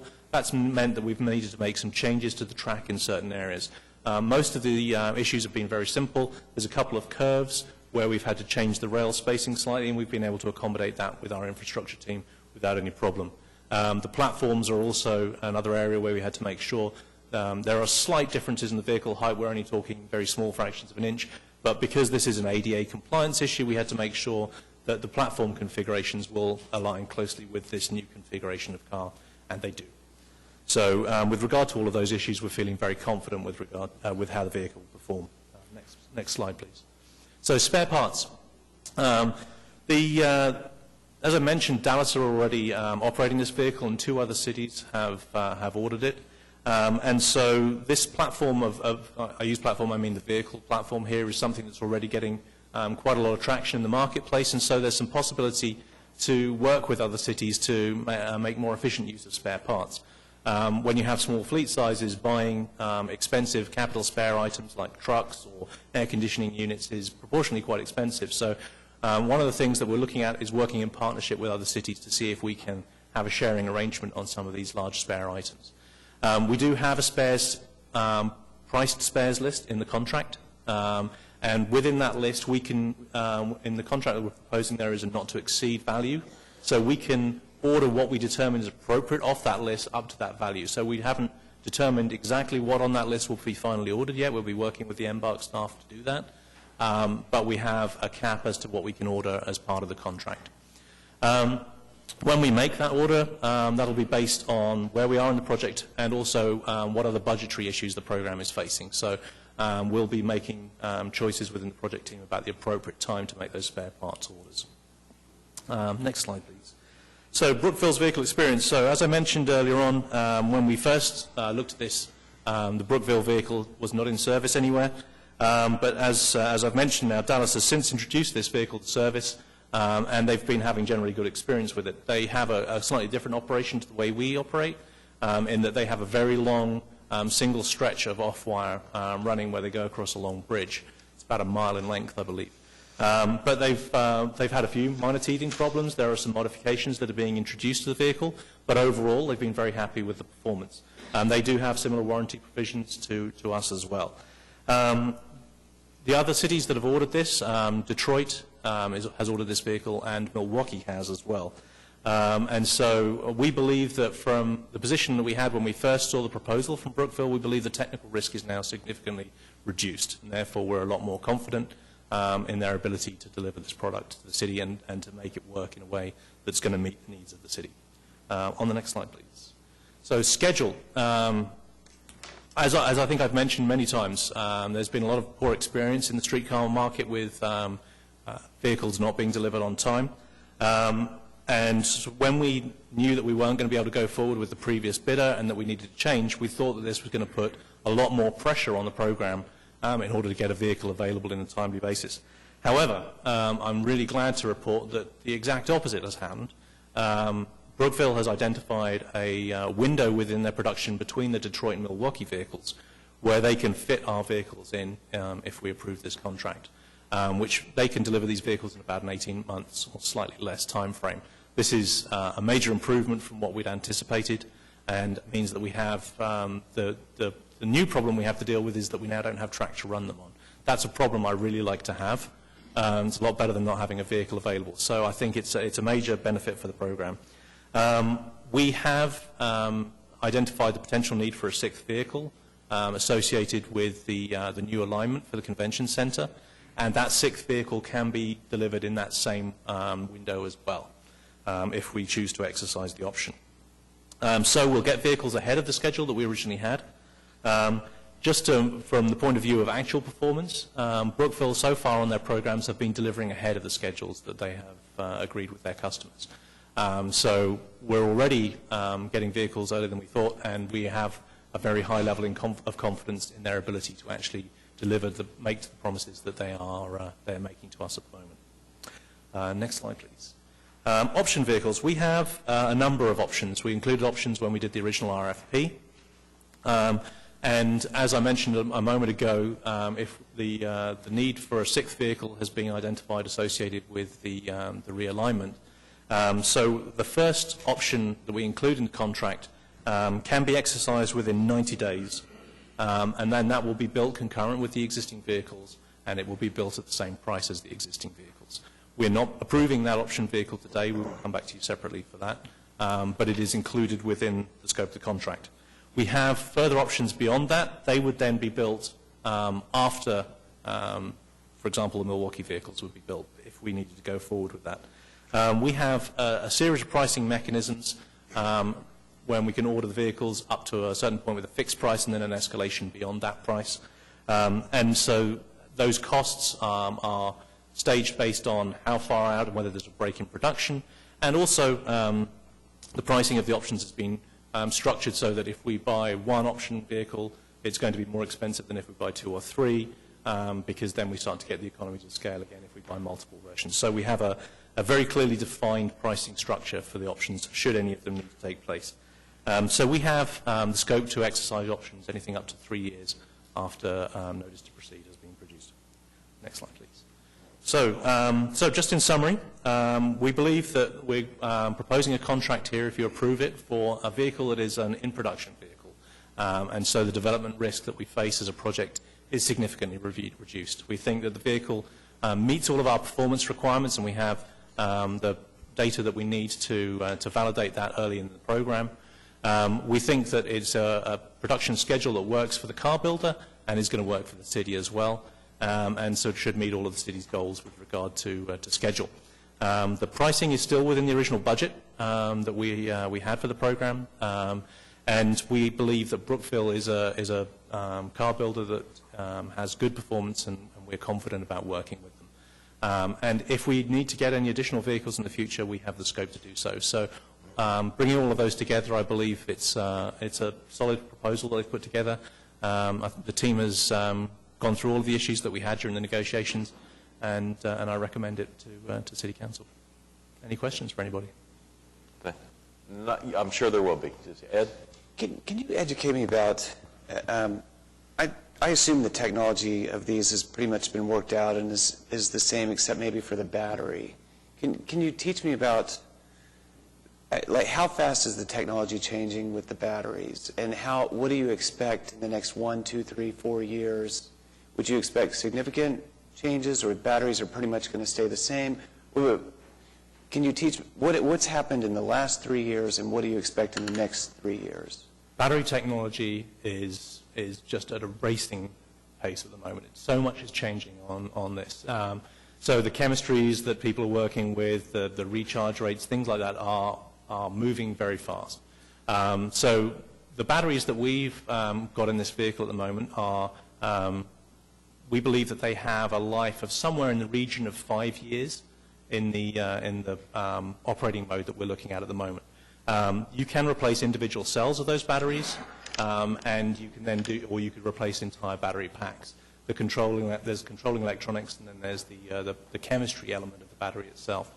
I can't tell you with any certainty what in 5 years' time a battery will look like. We've worked with Brookville about how we will replace this, how we buy spares.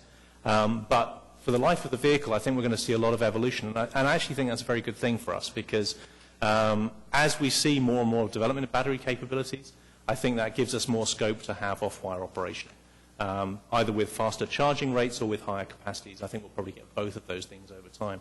The fact that we are buying the same vehicle as a number of other cities means that we will have a bunch of other people to work with if we're looking at how to embody some of those new technologies in the future, or whether we stick with our existing battery technology as we go forward.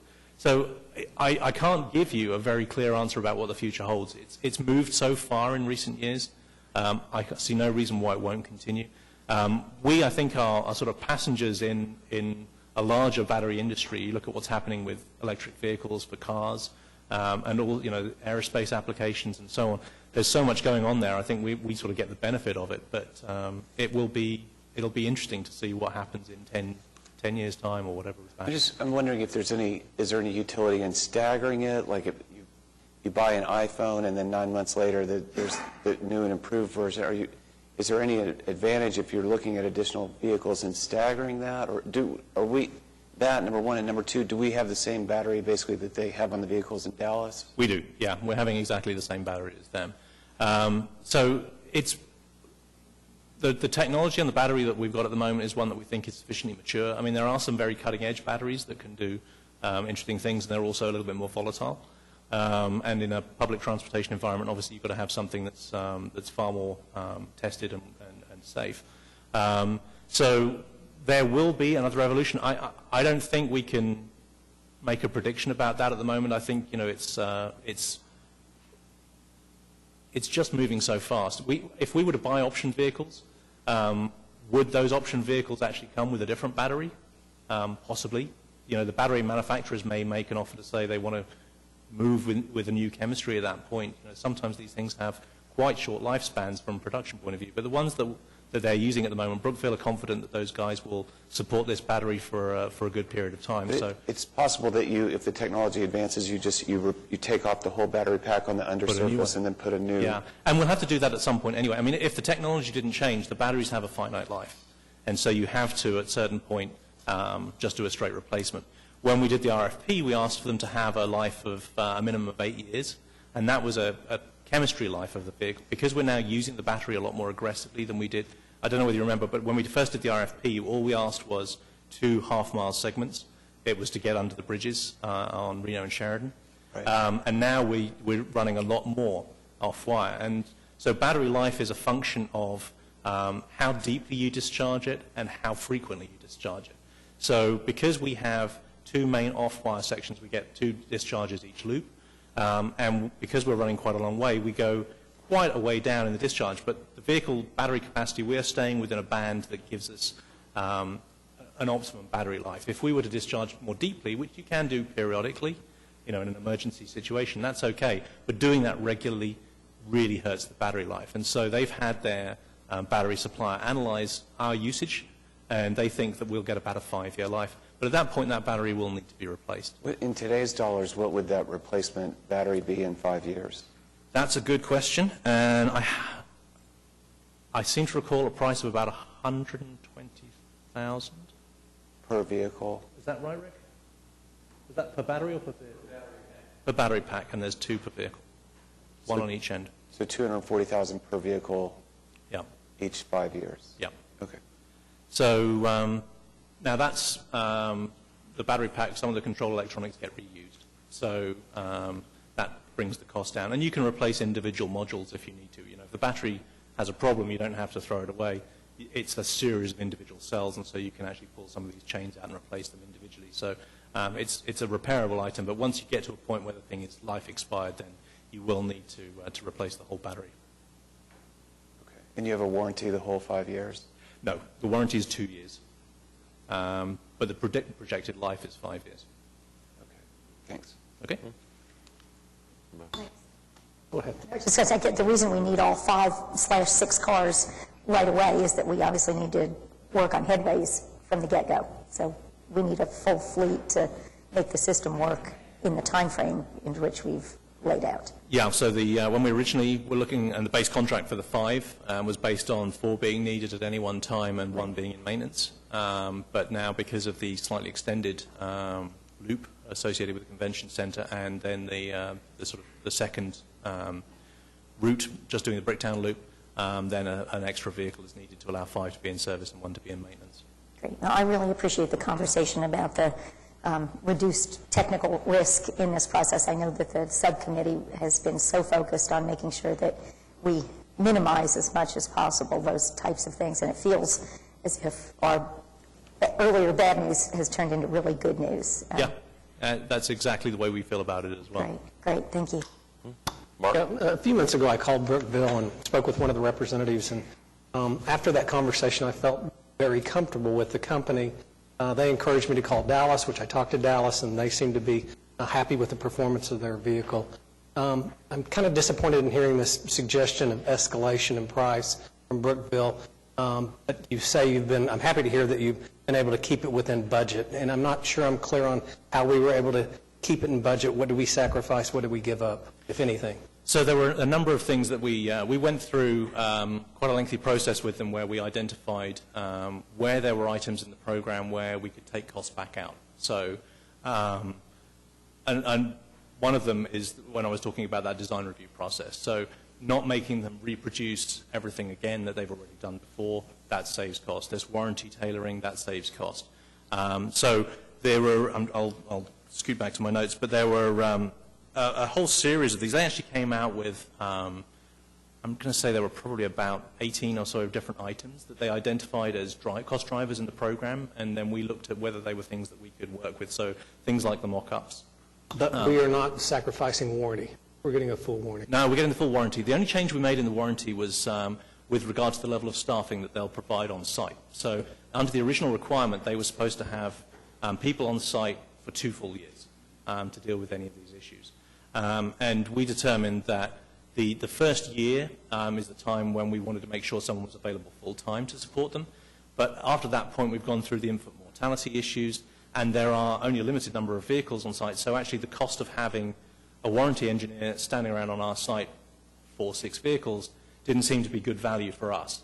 And they undertook what level of service they would provide, how quickly they would be available. So the contract includes their obligations to get back in and service things if they're off-site at the time. So that took cost out of the program, but we don't believe it's actually to the detriment of the city. Thank you. Okay. Any other comments or questions on the presentation? All right, thanks very much. Thank you. All right, we have a motion and a second. We're voting on item 9F. Cast your votes. Passes unanimously.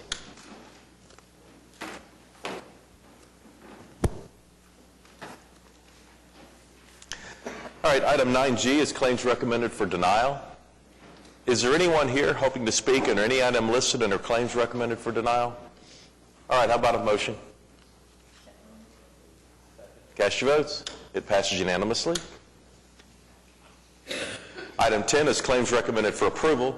Is there anyone here hoping to speak under any item listed under item 10? All right, how about a motion on item 10?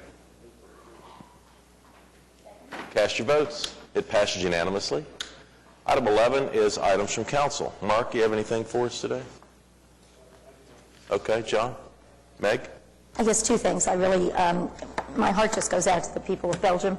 It's a tragedy. Today they're talking about the bombings at the airport and the metro station as being Belgium's 9/11, and I have a very personal connection. I lived there for 9 months, went to college there, and the university that I attended was on lockdown this morning, and it's just a very frightening time for us all. I just need to be vigilant. And I also did want to express my condolences to the Ward family. Oil titan Lou Ward passed away on Sunday from Enid, just a terrific guy, a huge philanthropist in our state, and he'll really be greatly missed. Thank you. David? All right. Larry? Ed? Jane? All right.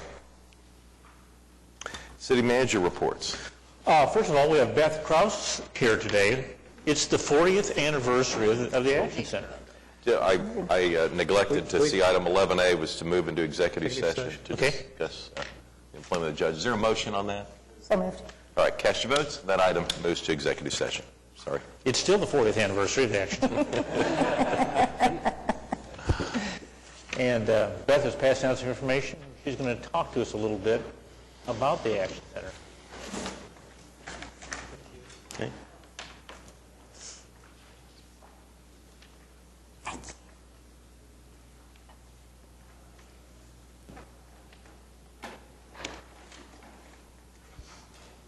Lower the mic a little bit. Well, good morning, everybody. It's a pleasure to be here. I am Beth Kraus, manager of the Action Center. I think I've worked with all of you over my tenure here.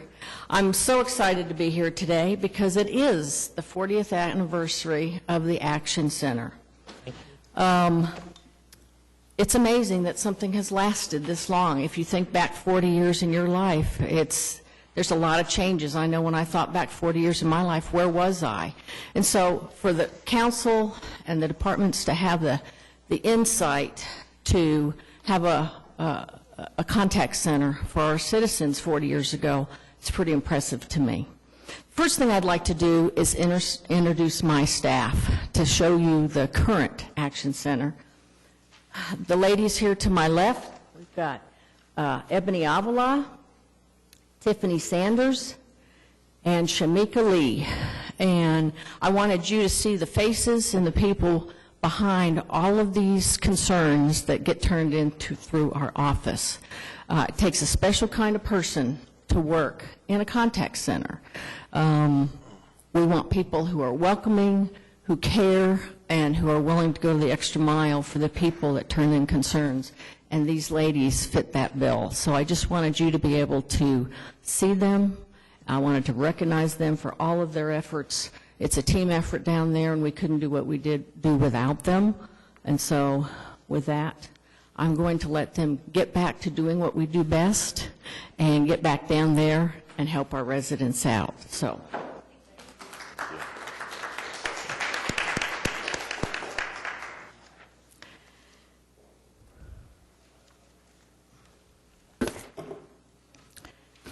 (1976 to 2015). Here's just a few comparisons that I found to make.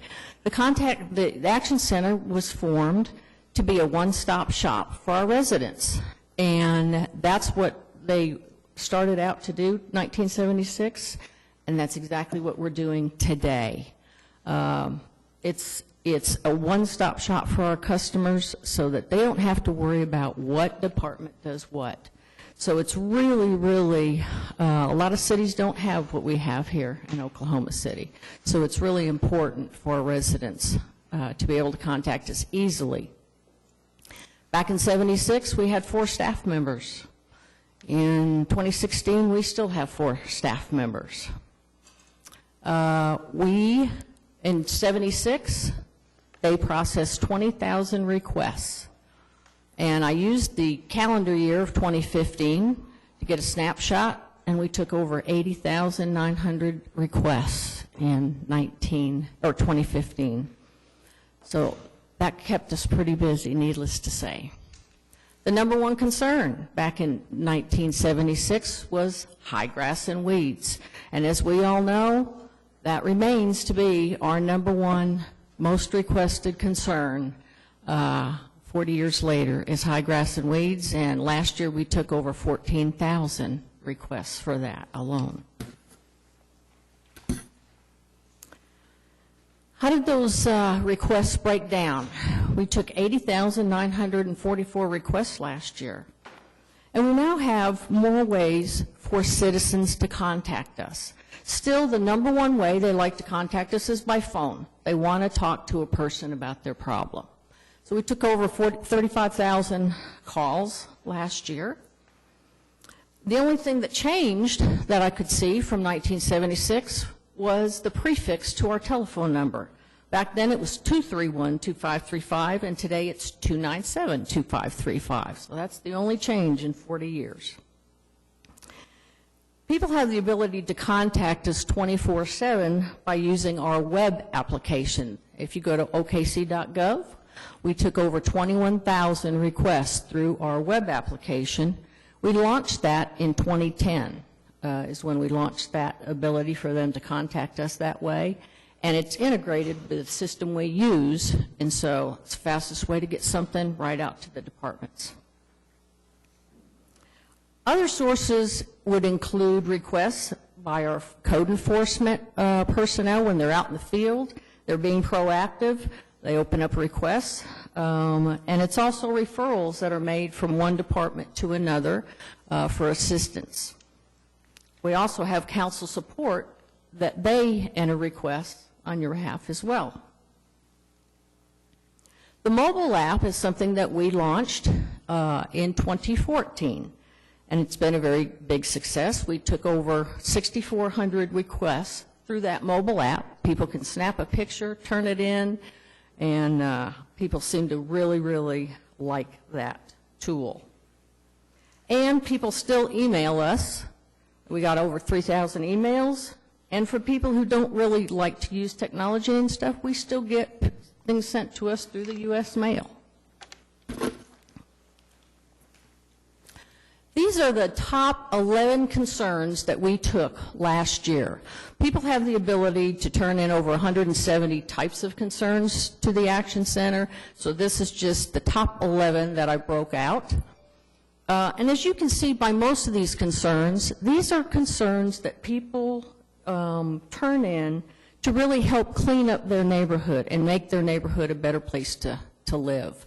So obviously, high grass, as we talked about, over 14,000. Yard parking is our second concern, over 12,000 requests. 8,700 requests for property maintenance. Property maintenance is like fences being down, maybe new siding needs to be put on a house, the fascia boards are hanging, those types of things. Junk and debris is things like if people have old washing machines sitting out in their yard, or mattresses out in their, to the side of their house.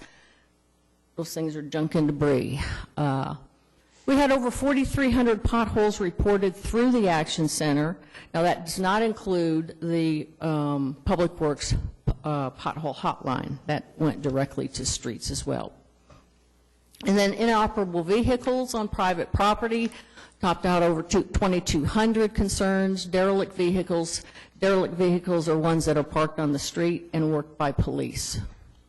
And then big junk out too early, illegally placed signs, litter on a stick, as we like to refer to it sometimes. Excessive barking dogs is a big one, and graffiti on private property rounds out the top 11. Other assistance that we provide, well, obviously those were all the service requests where we had to open something up. We also have contacts from people who we don't have to generate a service request. So we took over 15,300 of those type of calls and contacts that we made. They may just have general questions. Who do I call for this? Who do I call for that? Can you help me with this? They may have called to report something, but it was already a working request in our system. So that's what falls in that information and referral bucket. Our mobile app updates, we updated that application 8,200 times last year. That is not currently integrated with the system we use, so in order to feed back to our citizens what action is being taken on a property they might have reported that way, we actually put in those updates so that they can keep up to date with what's happening. Contacts and presentations, we touched over 400 people that way. We work with neighborhood associations. We go out and do talks all the time, and other civic organizations. We also work very closely with Neighborhood Alliance and Habitat for Humanity and give presentations to their future homeowners. In fact, Neighborhood Alliance and us, we have a code enforcement workshop that's coming up on May 5th that I want to invite you all to. It's at the Civic Center Hall of Mirrors again this year. It starts at 5:30. And the program starts at 6 o'clock. And we have many of our departments represented there so that the public can come and actually talk to these people who are working code enforcement issues for them. So I invite you to come out for that. We also had 333 visitors actually come into the Action Center and conduct business last year. And we do a lot of legal searches and requests from the clerk's office for records and stuff. So we did 245 of those. So with all of that put together, last year in 2015, we touched 105,724 people in our city. Remarkable. So it's a big number, and we're really proud of that number. And even with the changes that have been made over time, and the new technology that we use, the one thing that we want to remain constant is the fact that we are in the people business. We never want to lose sight that there's always a person on the other end of that request. No matter what tool they use to get to us, they have a concern that they want help with. Our commitment is to deliver the best possible customer service to the residents of Oklahoma City. We remain their advocate and their voice to find solutions to their issues. Ways to contact us remain. Call us at 297-2535. You can log on, okc.gov. Email us, action.center@okc.gov, or use our mobile app, OKC.gov. Looking ahead to the future, we continue to evaluate other ways to communicate with the public, other tools we can offer. We know Twitter and Facebook are common things. Live chat is another option with people that is becoming common. So we continue to hopefully grow and change as technology changes and our ability is. I want to personally thank you, the council, the city manager's office, all the department heads, all of the people in our departments. What makes the Action Center work is not only the public coming to us, but us working as a team within this city. We could not do what we do without all of the support of you and all of the city departments, from the people that are out in the field that investigate all of these issues, that are out there filling those potholes, trimming the trees, investigating neighborhoods. We couldn't do what we do without all of you. So thank you, thank you, thank you for all the support that we have had over the years. So with that, I'll open it up to any questions. We also have some goodies down on the second floor at the Action Center, so please stop by if you get a chance for some punch and goodies. Well, we appreciate your work, and I can only imagine the excitement when the service was offered 40 years ago. Yeah, it was a new era in the interacting with the citizenry, and I can't imagine dealing with over 100,000 interactions every year, so your staff is to be congratulated. Our appreciation. Other comments from council? 297-2535 is my #1 tool in dealing with most complaints or calls that I get, so I am most appreciative, and thank you and congratulations on 40 years. I'm afraid they know my voice without me having to say who's calling, but I want to thank you so much for OKC.gov mobile app. That was a huge step forward, and it's probably one of the things I hear the most is it makes people's lives so easy if you can just snap a picture of a road sign down and let people know where it is. It really has made a difference in turnaround times. It's just well, and I think it connects those people with us that don't want to pick up the phone. We're going to have a lot more connections made that way. I mean, we're getting more people engaged and involved with us, I think, because of the different tools that we do offer people. I really think when you see something, if you don't have a chance to deal with it right then, we forget about it in our busy lives. And so being able to use that app, you can quickly identify a problem and send it on, and it gets fixed. So thank you, Beth, for everything you did. All right. Your Honor. Yes. Beth, thank you for you and your staff's efforts. It's just been tremendous. Every now and then I hear a comment when I go to a neighborhood association and I've said, we've got the action line you can contact, and they'll say, well, I've tried that a couple of times, and say there's a particular problem in the neighborhood. Is there some way, whether it's the public or someone internally, can search to see if a complaint has been filed, say, based upon the address of the property through your... Yes. Okay. Our online application, where you can, it'll have two things at the bottom, to put in a new request or search a request. If you touch that search request and you put in a valid Oklahoma City address, it will pull up everything back now about 9 years worth of data in there. So it'll show you anything that's ever come through the Action Center and been turned in on that property, what the results were, and it gives you all the information about every request. That's great. And so whether they called the complaint doesn't matter how they contacted. Thank you. You bet. Appreciate that. Thank you. And we won't open another request if there's already one open. So two different people may contact us, but if the system will let them know, number one, if they try to turn in a duplicate, it'll give them the case number of what's already pending. And we'll tell them, of course, if we're talking to them, there's already one open and it's being worked. You're welcome. Yeah, Larry? Appreciate what you do for Ward 3 and our residents. They really appreciate you and your staff, Beth. Keep it up. Thank you. All right, thank you. Beth, you do a great job. I appreciate it.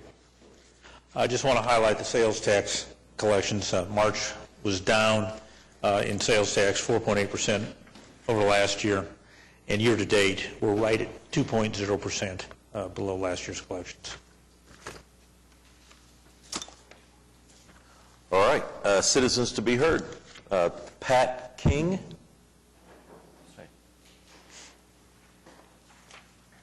Thank you very much, Morning. Mayor, Councilman, Councilperson. We thank you very much for your service. I know oftentimes you don't get the praise, but we appreciate, citizens, the effort that you put forth. And I especially honor... What is your name and address for the record? 11800 North Ecker, Ward 7. Appreciate, Your Honor, your comments this morning down here on the floor about how much Oklahoma City cares for and protects its children, and that's what I'm here again to discuss. If you remember, about a month ago, I was here, stood before you. I was introducing you to our little homeowners group on Ecker Boulevard. It was established back in 1961. It's a public road, and talked to you about how the deplorable conditions of the road and how that early one morning it was arbitrarily changed to a private road without our knowing why. I also presented you as the information from our abstract, from county documents that showed how the county and or the city have absconded on their obligation to, as the document says, construct, build, and at all times maintain a public road through, along, and over the property herein. I also presented you a letter from the superintendent of the school, Oakdale Public School, describing the dangerous conditions for the children on Ecker Boulevard and how the road is in such a condition that the buses now are having trouble. I also introduced you to Chelsea. This is Chelsea Siebert, young lady who was waiting for a bus on 122nd and Ecker because the bus could not come down our street. She was hit, struck, knocked about 50 feet, nearly killed, I believe, while waiting for that bus that morning. That happened a couple of years ago. If you remember, Your Honor, at the end of my presentation, you said you'd get back with me, and I have not yet got back, heard anything. Yet I did receive a letter from an Eric Winger, and it was addressed to Kenneth Simpson. I don't know either one of these people. It's about a road problem in Surrey Hills. So I don't know if this got mixed up and was sent to me accidentally. Interesting reading that your planning is underway for 2017 roads that will be resurfaced. I would certainly like to be considered, our road be considered in that. It does talk about how there is problems with money, and I understand that. I think the residents felt a little blighted when we're said that we can't afford a few $1,000s to resurface a public road, but we can spend millions on a museum that's been the pariah of legislators and citizens around Oklahoma. And to add further insult to injury, it appears to us that Oklahoma City launched their pothole app last June on our road. And you can view online the lovely Lisa Monahan from, I believe, one of our local networks standing on our road talking about how Oklahoma City will take care of the potholes. Those potholes still exist, and I think you can imagine the shock and awe of the residents who have used Oklahoma City's Action Center multiple times and are just astounded. Why would they pick, of all roads in Oklahoma City, Ecker Boulevard, to launch this great new pothole app? We have invited and been discussing this issue with Councilman Skip Kelly back years ago. Oftentimes was unable to attend our meetings. I again invite Councilman Pettis, if he could, to attend, to meet with us. You have my contact information. We're concerned about children. We have 5 or 6 children on the street. Many of the residents are elderly, but we certainly think this is a serious nature. We don't understand why it was arbitrarily changed.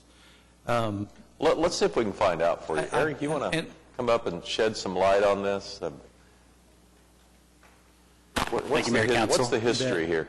Yeah, my name is Eric Quang. I'm the Public Works Director for Oklahoma City. So following Mr. King's presentation to the council, which was on February 22nd, we did get the information that you presented, and staff has been reviewing a lot of that. And when we come into issues with Oklahoma City, there's a lot of public, but there's also a lot of private roads as well. And so to answer some of the questions, it takes us a little bit of research. Some of it was already done by Mr. King, thankfully, so we have some of the documents from the county. But the reference that has been made to the road was actually an easement that was given to Oklahoma County and not to the city of Oklahoma City. In this instance, the county has, in the past, maintained that road and provided that service. It's probably about 5 years ago, the city of Oklahoma City was asked by Oklahoma County to assist with some of that road maintenance because there was a new opinion offered by the district attorney on particular documents, and this included Echo Road, which we've recently learned, that they can no longer continue to maintain those as private roads because they were never received by the Board of County Commissioners. So in this case, when you look at these documents, you have landowners that actually deed or do easements to an entity, but they were never officially received by Oklahoma County. But I'll just clarify, Oklahoma City never received that, and it was never a city street. So the sign was once a green sign. We've had a number of those that have been changed out over the years, our GIS systems, which are our computer-based street naming systems, and we put all of our data in there, have identified a number of roads that do need the white sign, so the white signs are being replaced to identify them as public. But as a part of the response that I'll be providing to Mr. King, we do have the Street Assessment District, which is one opportunity that we can look at in converting a private street to a public street that could be maintained by the city, but we need to run through that process. Okay, so let me see if I can understand this. It was created as a private street. At some point, there was an attempt to have it handed over to the county. The county appeared to take possession of it, but it was never actually approved by the county commissioners. That's right. So this occurred in 1961. Okay, so in 1961, the landowners, the homeowners, probably thought that that road had been taken over by the county. At some point, the county started providing maintenance, and then at some point, the county stopped providing maintenance, and the county asked us if we would help them provide maintenance. That's correct. Yeah. So, Kenny, can we provide maintenance on a private street? Not unless it's dedicated to the city. If there were an easement where it's dedicated to the city and the city council accepted that, then it would become a city public road. Yeah. But the city hasn't made a long-standing policy of not accepting public roads unless they're brought to city standards. Yeah. So you see our quandary. Well, you see our quandary. I mean, we believe that the rules were changed by the county. I mean, we bought property with documents dating back in 1966 or 61, as accurately entered into the county book, saying that this is a county public road. And What has the county told you? The county says, well, I believe Willa Johnson, who used to sit on this council, is now our commissioner, and she says we don't do anything inside of Oklahoma City. It's against the law for us to do that. And I know for a fact they do work in conjunction with the county. That is completely arbitrary. I don't know why. Pete White mentioned last time I was here that he has the same problem in his ward, that they just arbitrarily change the rules. Now, we pay $70,000, our residents, we've totaled it up in our meetings, it's over $70,000 a year in taxes, and we have a road that we can barely drive down. I submit, fix the road and charge the county. I mean, if they're the ones changing rules, the county's got lots of money, I believe. Okay. Then, I mean, I don't know, there's other options. The residents, we could talk to them, we could hold some meetings if Mr. Pettis would attend. Maybe we could work some shared cost even. I mean, we're really desperate. I've presented you a lot of documents. It is dangerous, and if you'll remember, we've had bicyclists killed in that area. The roads, a lot of traffic. I think it's time that the city look at far northeast Oklahoma City, take care of the obligations, the roads, the infrastructure up there. We have a lot to offer up there. It's growing, and you won't regret it. I think it's a great area. I love Oklahoma City. I love the tradition. It's my home. I feel for the children there, and I'd like for you to consider working with us to pave that road and get it.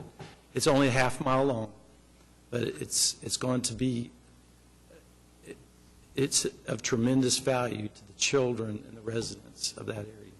How many people live on that half mile? There's there's a half mile, and then there's 116th Street that comes off of that. So in total, there's around, I think, 20 to 25 residences in that area. Some of them are on 5-acre lots. There's multiple. Some of them have multiple homes on the same 5-acre lots. So. Okay. Thank you for your Thanks, Pat. time. Sure. And thank you for your service, every one of you. I do appreciate it. All right. Joe Sarge Nelson.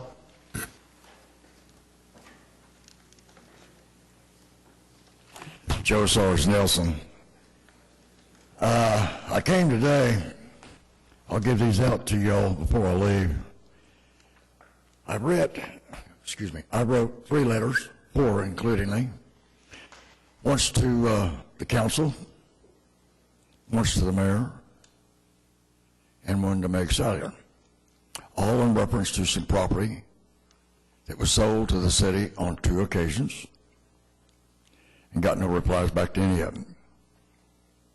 I stated to the council before that by selling it, whether you did it through a third party, but then I got to looking at this, it was already negotiated ahead of time.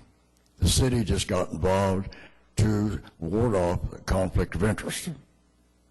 But the party still went to a third party. The law doesn't say anything about no third party. It just says you cannot reap or make any benefit, period, from the city of Oklahoma City.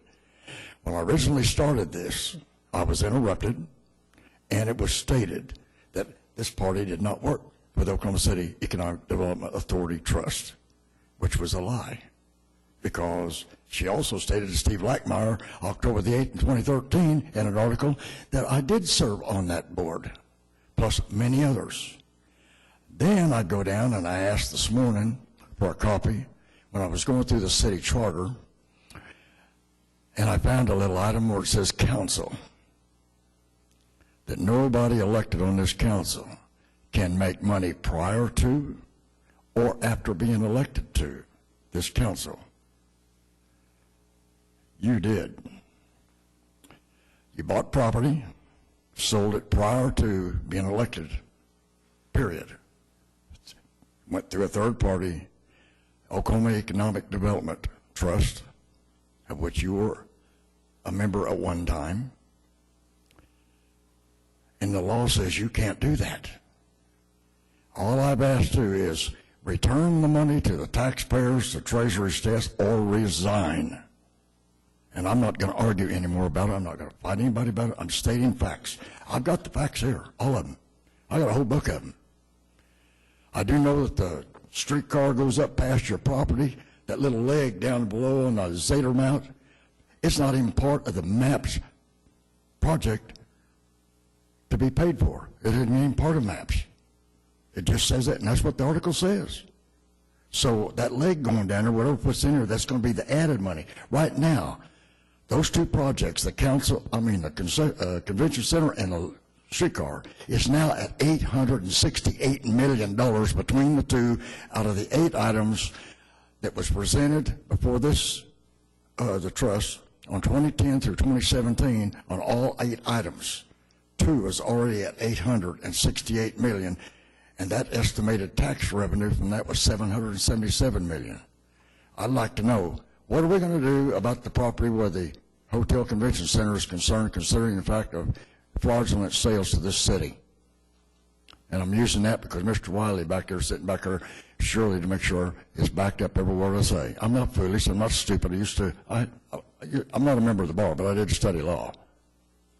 Joe, thanks for coming down. Okay. I just need to say We have one executive I would like session. very much, I want these people, Sarge, I want to know what we're going to do about this. Sarge.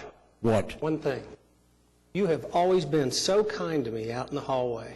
Words of support since I've been on this council. Always I'm having a hard complimentary. time Let me hearing- finish, please. I'm having a hard time hearing Yeah. you. You've always been complimentary and said kind words to me out in the hallway and always been supportive.